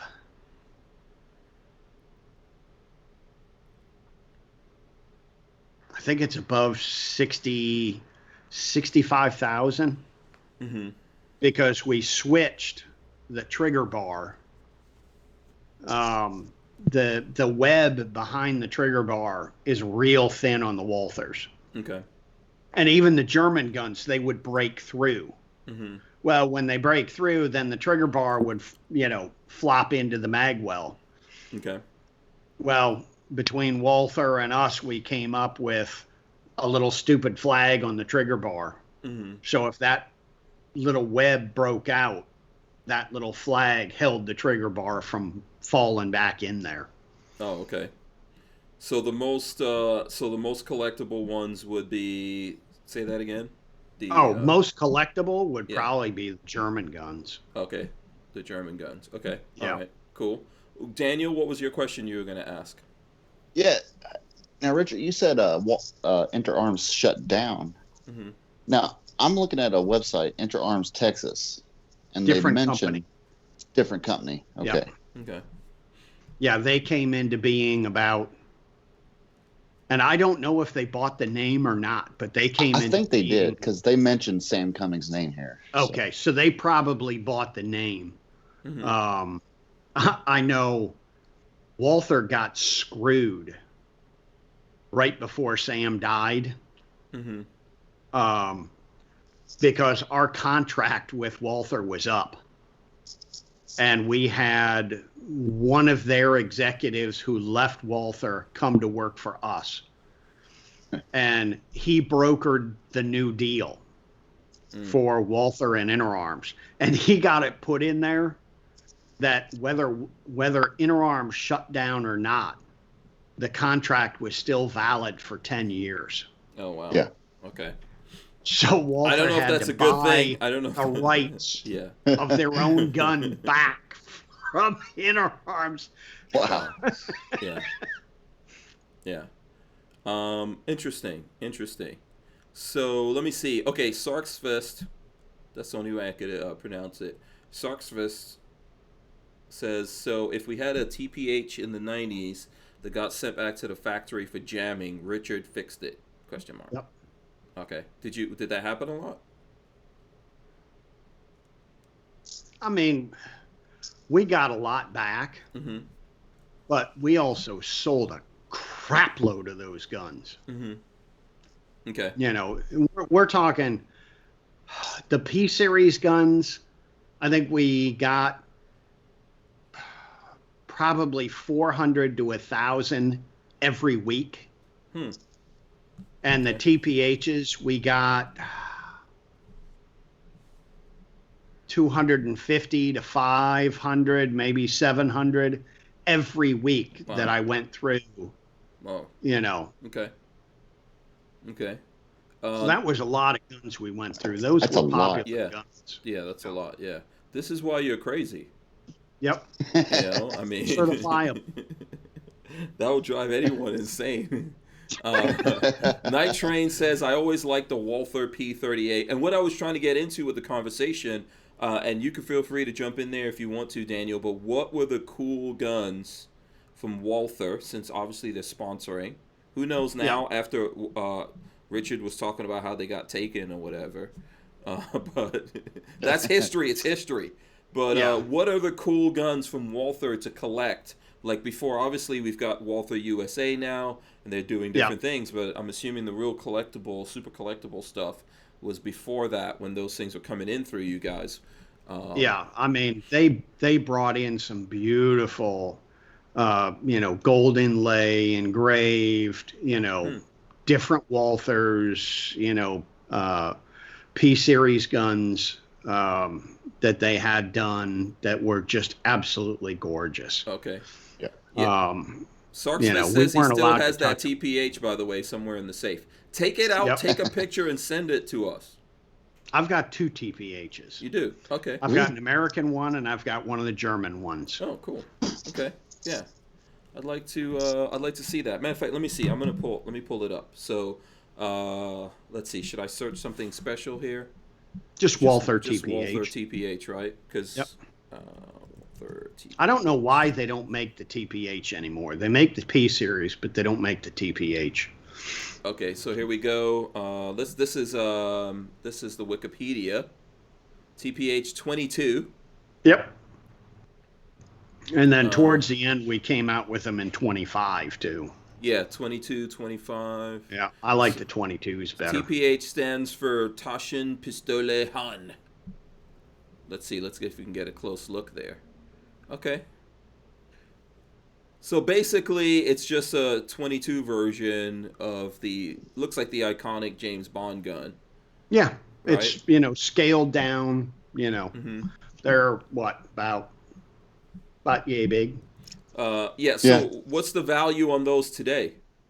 I think for my stainless one, which I bought a couple of years ago, I think I paid $400 or $500 for it. Okay. And the German one was given to me, and I know at the time they were about $2,000. Okay. Wow. Yeah, I'm showing a picture of it in someone's hand, so it could fit in the palm of your hands, basically. Yeah, they're you know, they're little pocket guns. Okay. Yep. Very cool. Would you use Something that? the size of a sea camp, maybe? Yeah. Yep. Is that something you wouldn't use that defensively, though, right? That was just. Oh yeah. Okay. Yeah, I would. You would. Okay. Very you know, nice. Shot placement, baby. Stick it right up under the chin and pull the trigger till it stops going bang. Yeah. Okay. So any other Walthers that were? Let's see. Was there when they developed the CP99, which came out in. We got the first ones in 95 or 96. Okay. We got the first CP99s. Okay. And I put, how many rounds did I put through that CP99? So what? I think I put 10,000 rounds through it. What was the Walther CP99. Is it the CP99 or the P90? P99, I guess. The CP99 was the Compact. compact, I think. Okay, so just the P99. Yeah. It's been so long. Okay, so that looks like their first. That was one of the first plastic guns. Yeah. Yeah. You know, that's when plastic guns just started to come out. P5s are nice guns. And so that was in '99. Is that why? No, that was. We were selling the P99s in '97. Okay. I think we got the first batch of sales guns in late '96, '97, I think. And the Walthers, you know, they, because I worked with the engineer at Inter Arms. So I did most of the test firing when new guns would come in and, you know, here, break this, you know, okay. And the Walther guns, they didn't break. You know, it was very rare that I think I melted a P99. Okay. You know, because I had... that polymer wasn't up to snuff. Yeah, I think I had put 5,000 rounds through it in a morning.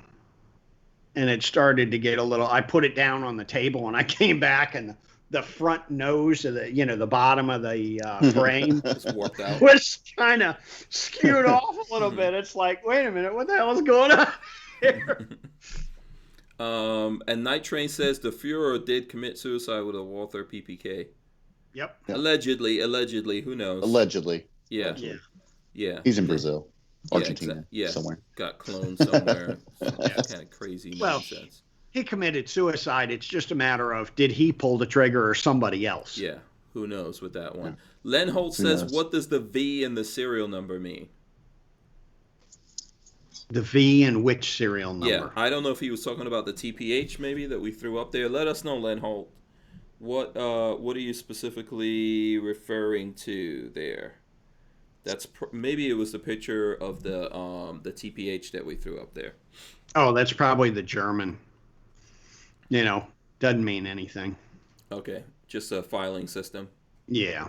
Okay. All right. Let's see. So you know what? Do you want to talk a little bit about? Should we get into Mp5 history a little bit? You want to give us some wisdom on Mp5s? God. No, you don't. Don't ask me about history. I don't know No. squat about gun. Are you a fan? Are you a fan of the Mp5s? Not really. No. I mean, they're okay. They are by far one of the sexiest subguns. Why do you say it's one of the sexiest? Is it they just look cool. They they feel good. You know, they feel better than most subguns. Yeah. You know, ergonomic and everything. Yeah. You know, they're comfortable. But they don't hold up. Really? You know, most of the gun holds up. It's the extractor. It's the extractor spring that's the problem. Okay. They only last about 500 rounds. Oh, wow. You know, most people, who cares? You know, like cops and all. When does a cop ever go out for a patrol and fire 500 rounds? Right. Well, you know, never. I'm gonna say you don't want to be that guy that did like 499 rounds in training, and then on the 502nd round, the whole gun falls apart. It stops working. You know, but like most of my subguns, I shoot in subgun matches, and we'll go through 300 to 600 rounds. Well, if the extractor spring falls out and the extractor falls out, I can't finish the match with the gun. You know, so it kind of, it sours me on the gun. Okay. So obviously here, I mean, you've got, you've got the Hank Strange future I've got the Hank Strange MP5 chopped up version right now that you're going to sew back together. That doesn't make me feel very good. Is there a fix for that, or that's just not a fixable thing? I would have assumed someone made a better not part a of fixable engineering. thing. Yeah. Okay. You know, I wish there was. I wish that HK would have come out with something. And I think a lot of it is, well, special forces goes out, you know, a SWAT team goes out, they fire maybe 30 rounds, you know, maybe a couple hundred rounds. They come back, the armorer knows, change the spring. Yeah. Okay. Yeah. You know, it's no big deal for them. You know, I want a gun like my Uzi where I can put, you know, 100,000 rounds through it without cleaning it, without doing anything. And I know, you know, I can take a rag and wipe it out and put another 100,000 rounds through it with no problems. Yeah. So you're saying, so engineering wise, it's impossible to make a more robust spring? No, you could re-engineer the bolt and do it. Okay, you have to go that far. I just think that when HK looked at it, it's, why should we? The springs are $6. Okay. Right. Is it an easy fix, easy change? Oh yeah, you don't even have to take the gun apart. Okay. You cock the bolt a little bit. You know, you don't even have to take it out of the gun. Where's my screwdriver? Yeah, just hold it up a little bit here. There's the spring right there. Oh, okay. So you just pop that out. Okay. And you just put a screwdriver in there or something. Twist that spring around so it's upside down, and the spring comes out. Yeah, hold up the spring closer to the center of the camera if you can. Okay, so that's it. That's it. That's the problem thing. Yeah. So you recommend that anyone that has an MP5 get a bunch of these? Oh, yeah. Okay. You know, especially if you're going to be shooting a match or something. Yeah. When I was shooting matches, and we had some other guys who, you know, would shoot an MP5 now and again, and we all went to, when we'd go to the match, it's, I think I usually carried 2 or 3 extractors, because when the spring falls out, the extractor falls out. Okay. And then I'd carry half a dozen springs. Yeah. Okay. What do you think about the MP5, Daniel? Personally, I like the MP5. Okay. But, you know, I'm not putting 500 rounds to an MP5, so, you know. Yeah, that kind of worries me, because in the normal world, I would be doing that probably. Yeah. You know, I could see myself easily just making a video and probably doing 500 rounds. Oh, yeah. Yeah. You know, when I bring it up, we'll put 500 to 1,000 rounds through it. And I'll bring a handful of springs and some extra extractors. Yes. Your ammo. No. Your ammo. No, I'll supply the ammo. So because I'll have my post sample pack with it too. I'll bring my post sample. Oh yeah, we're gonna put more than 500 rounds. Yeah. There. Oh yeah. Yeah, done deal. Yeah, so I think it's always something that's kind of been on the radar for me. It's like top 5 kind of thing, just because it's really cool. Yeah. I've shot a bunch of them. It's one of the things that you go somewhere and people have cool guns, and I think like you said, when you see that, you're like, oh, I gotta shoot this. Yeah. It's iconic because it's in so many different movies and all that kind of stuff. So I'm happy to, and obviously there's a ton of clones and stuff like that out there. But I'm happy to get one that was actually like a SWAT team gun. It's unfortunate it got cut up, but hopefully we'll bring it back to life here. What do you think about the clones that are out there, Richard? Are they any better, or do they have the same problem? They have the same problem. It's it's all engineering problem. Yeah. It's all the HK guns have the same problem. The rifles have the same problem. They all have the same problem. Okay, and so you think the Uzi is the best 9mm subgun? Yeah, I was going to ask. Yeah, I think. What do you think on that? I know that's what you use, but is it the best?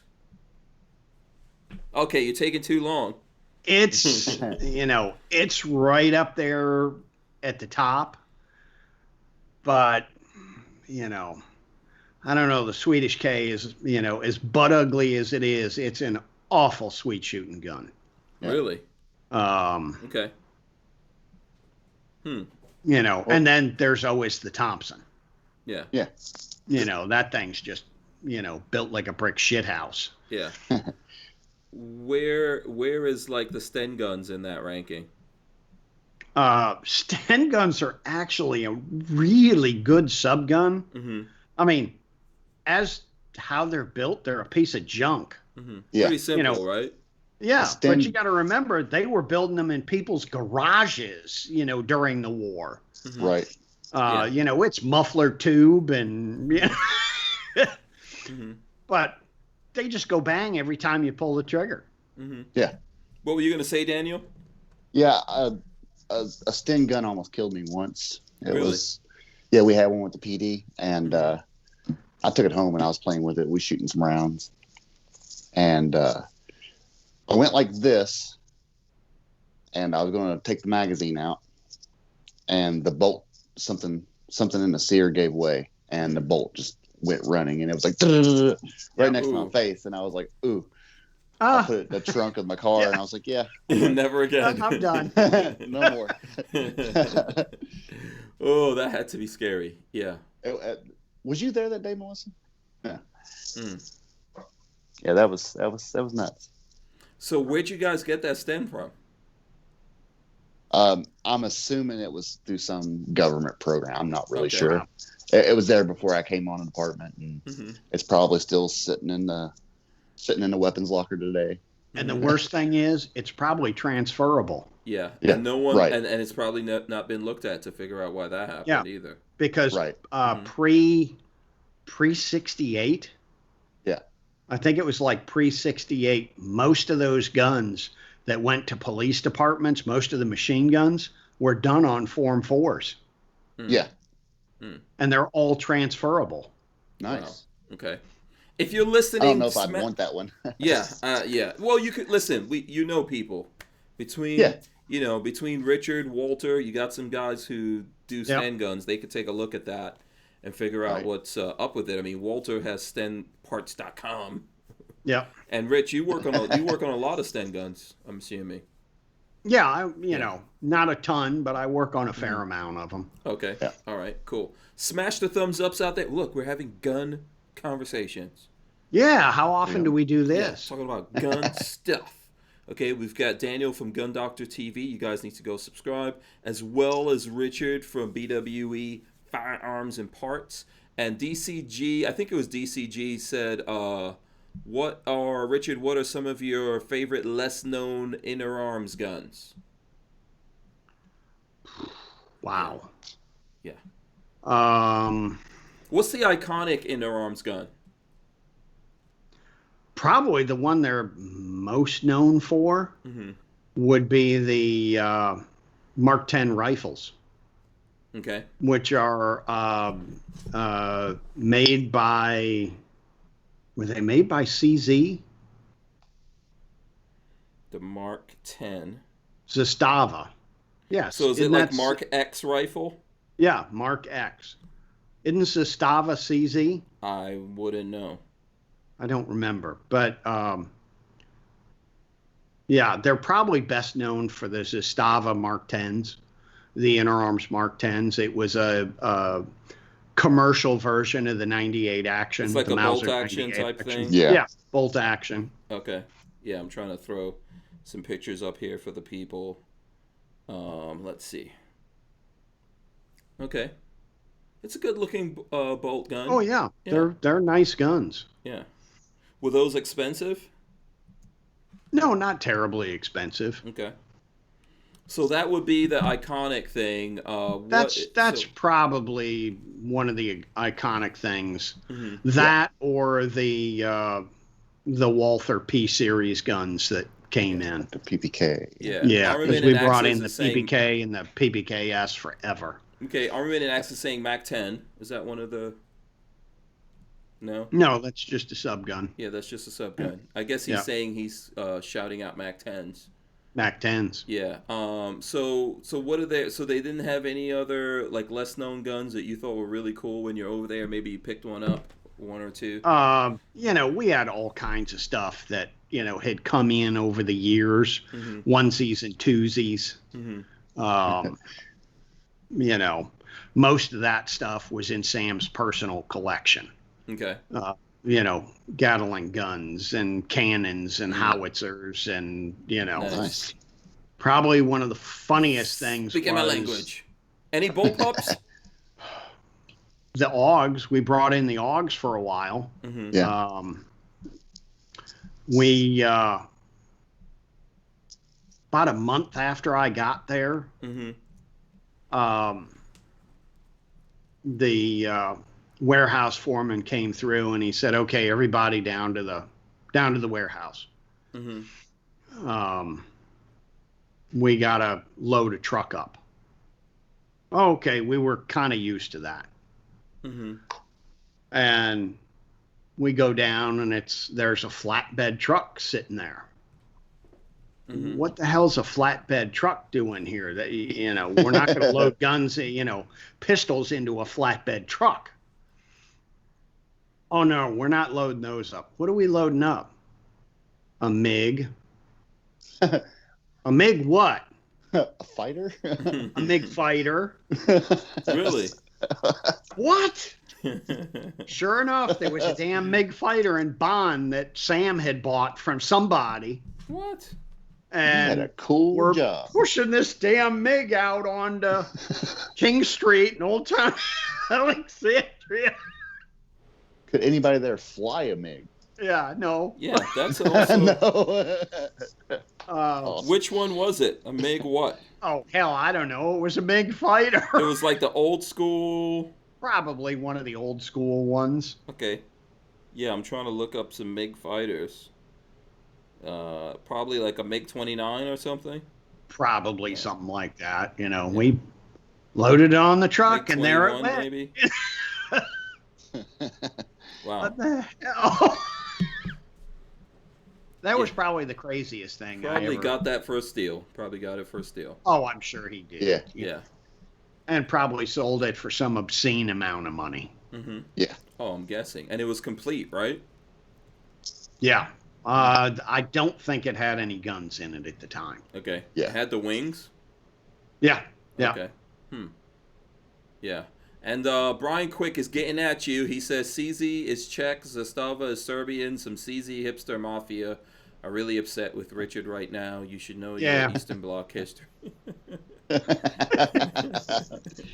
I kind of believe that Richard doesn't give a crap. No, I don't. Yeah. Armament and Axes is saying MiG-21. So I found, let's see, it could be a MiG-21, right? You're probably not sure. So there's Cold your War MiG. era MiG. Yeah, Cold War. Did it have like a cone in the front of it, kind of a thing? Hell, I don't know. It Okay. was a pointy aircraft that went like this, Yeah. Looked like a triangle. Yeah. Okay. Yeah. Yeah, it probably is a 21. Yeah. And Boss Hog says he knew a train engineer for Union Pacific that owned a MiG. Awesome. Yeah, that's how you know you're really badass. Yeah. Was it functioning like a flying one? As far as we were told. Yeah.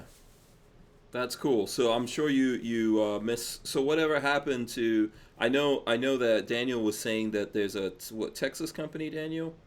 Yeah. Started up. So after and they look like they don't sell guns. They sell gun parts. Oh, yeah. Okay. So they probably bought maybe some IP or something like that. Yeah. Probably. Yeah. From there. Okay. Very cool. Yeah, in arms. With the Clinton gun ban, we were selling everything that wasn't bolted down.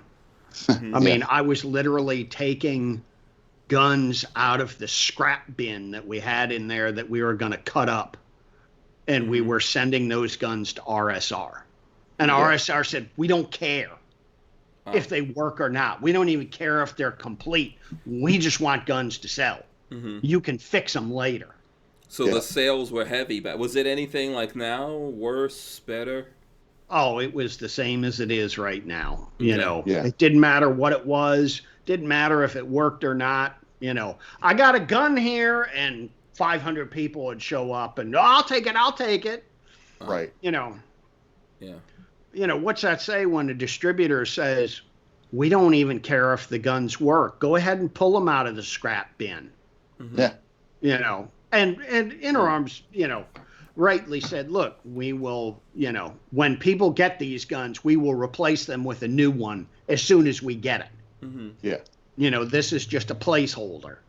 Because everybody was afraid they were going to ban everything. And, you know, it was just absolutely nuts. I could imagine. And then, let's see, they had that. They bought the 60,000 smelly rifles, and they hired a bunch of people on to clean all the grease off those and get them ready to ship and stuff. They were supposed to be temporary workers. When the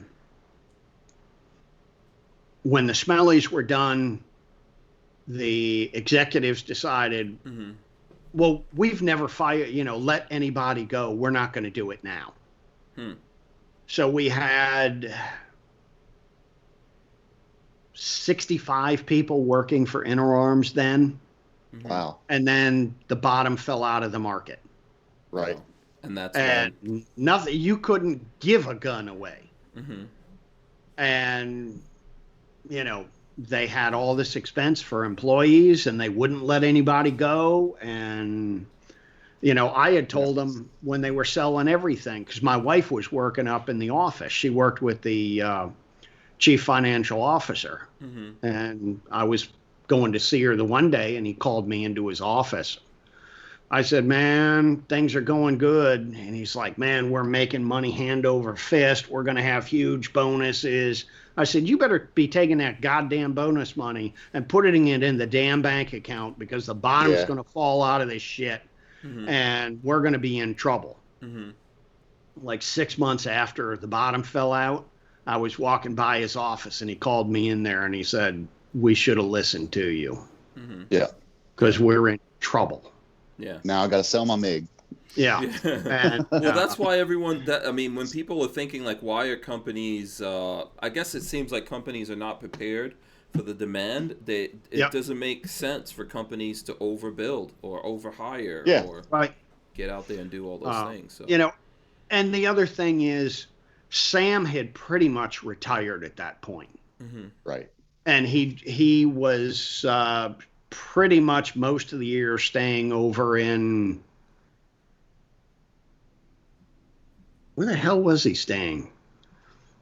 You know, I don't know, French Riviera or some damn place like that. You know, he had a big place over there. So he was over there most of the year, and he just told the executives, you run it. I'm done. You know, I've been doing it too long. I'm done. And they got greedy, and we're going to get all this money, and the bottom fell out, and they weren't prepared.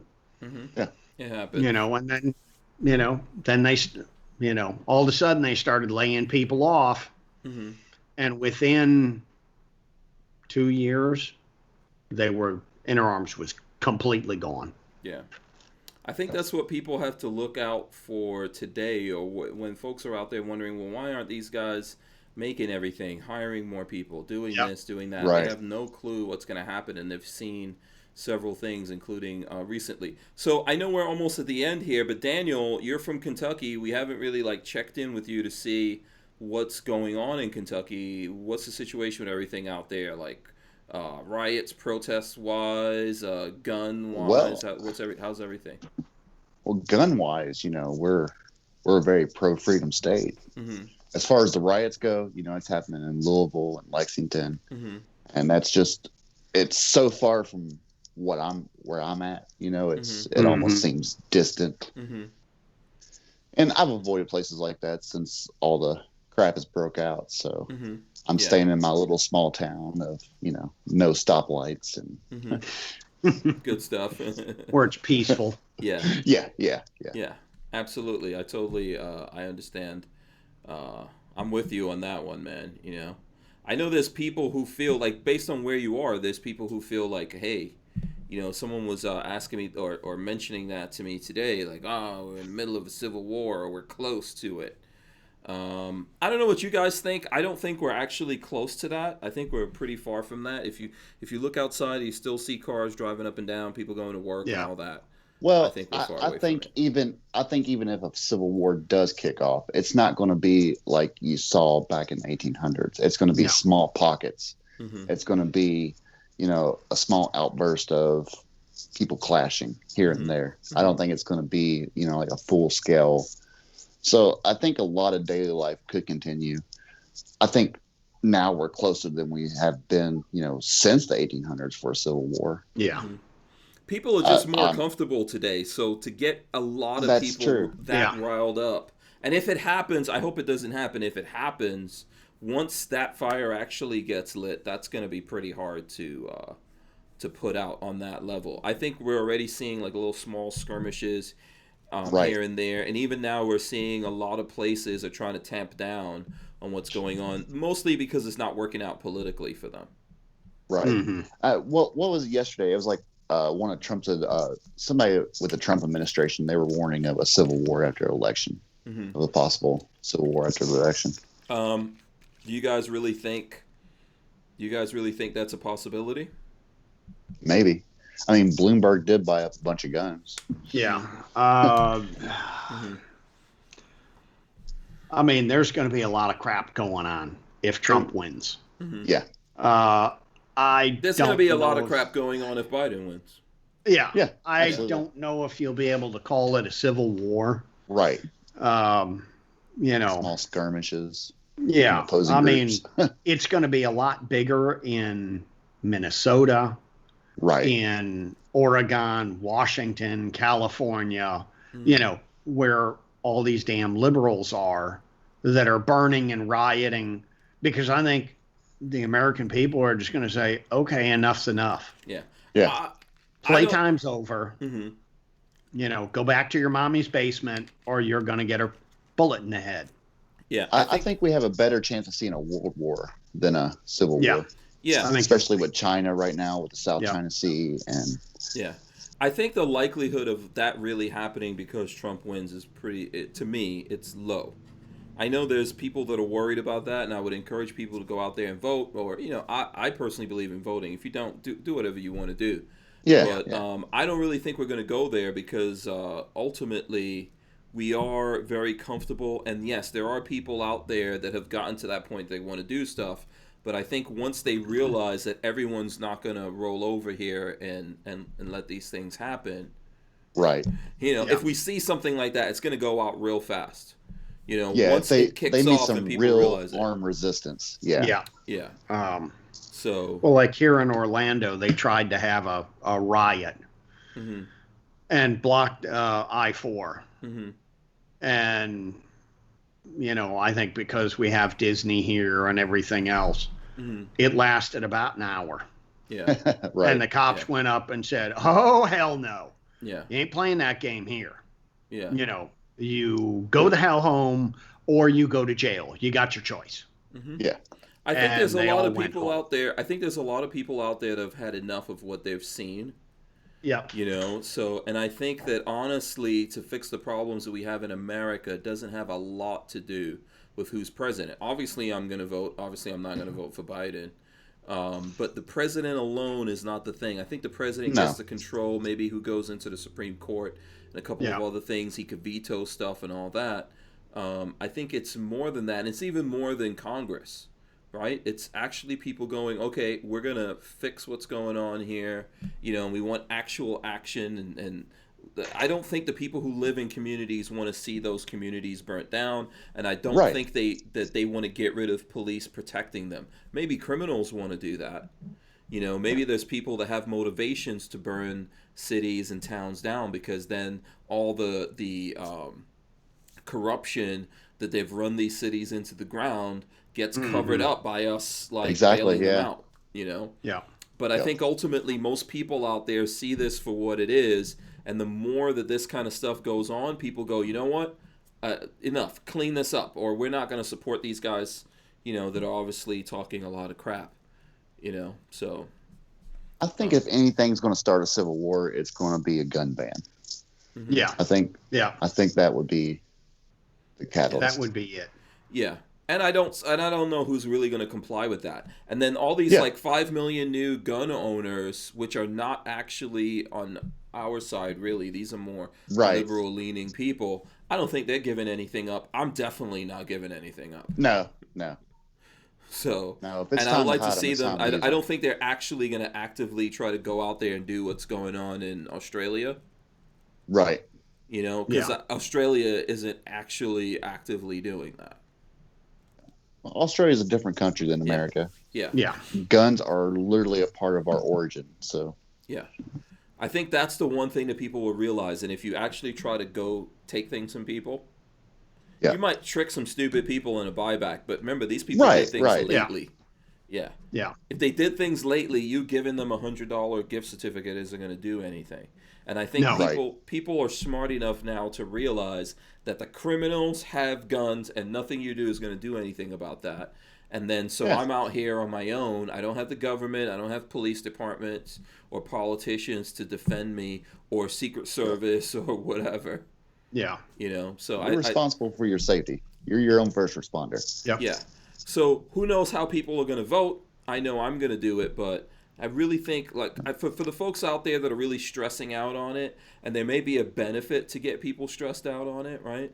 I would say, please, don't get yourself stressed out. It's the same thing with, guns being scarce and ammo being scarce. If you have enough ammo to defend yourself, you know, you're good. Take it easy. Yeah. Yeah. You Fair know, enough. we'll get through all of this. So, all right, listen, let me wrap this up here. I'm gonna go to Richard first. If you can let the folks out there know, Richard, what are the best ways for the folks out there to communicate with you and follow up with you? The best ways to communicate, of course, are email richard@bwefirearms.com. You can go to my website, bwefirearms.com, Facebook, Instagram, YouTube, all a variation of BWE Firearms. Trying to do mines and Gunstreamer and everything else, trying, not having very much success. Yeah, just make sure you maintain it, man. Who knows what's going to happen on these social media platforms? There's going to be never know, brother. Never know. There's going to be a ramp up of kicking us off. So yeah. I foresee a lot of that for sure. Okay, so let's go to Daniel. Daniel, what would you like the folks out there to do if they want to follow up, support you, etc.? The biggest thing is go check out my YouTube channel. I'm GunDoctorTV everywhere. I'm on all over the interwebs, and yes, absolutely. I encourage you guys to go out there and Daniel's, he's doing some fun, cool stuff, entertaining you, and at the same time letting you know if you could shoot a bone with a 10mm or a shield, some space alien zombie Viking warriors. If they came after you, you now know what will happen with your 10mm. So, I want you guys to go support these guys. Let everyone sit right there. Big thanks to Walther Arms for sponsoring us. We really do appreciate that. I'm going to run in the end right now. Make sure you guys get out there. Smash the thumbs ups, actually. Subscribe to the channel. Ring the bell so you can be notified every time we go live. We are going to rip this audio and throw it up on iTunes and Spreaker and all the other places that you guys get your audio podcasts from. Lots of folks listening to us all over the world and all over America, and we appreciate that. I do want to thank Richard from BWE Arms for coming in at the last minute, as well as Daniel coming in at the last minute here from GunDoctorTV. Please go out, follow, support these guys. Let them know that you heard about them here. So what you're saying is we weren't your first choice. Yeah, I already said that. I mean, we were supposed to have Greg. Made that really clear. Thanks a lot. You know, Greg made us think all the way up to the last minute he was coming on. He was in the chat last night. Yeah, he was chasing that Trump clout. Yeah, I'm telling you. Then Don Jr. came up. You know, I mean, listen. I mean, who's more important? Well, us? it depends on it depends on who you are. But I don't blame him. I hope all that's working out for him. Thanks so much, guys. I really do appreciate you guys coming on. Yes, sir. It's great. Thanks for having me on. Absolutely, Anytime. you're welcome. And thanks to everyone out there. We're out of here. Who wants the last word? Dan, you go ahead. Yes, Dan. It's all you, buddy. Subscribe to Lifestyles of the Locked and Loaded. Thank you. I appreciate that. We're out. Peace.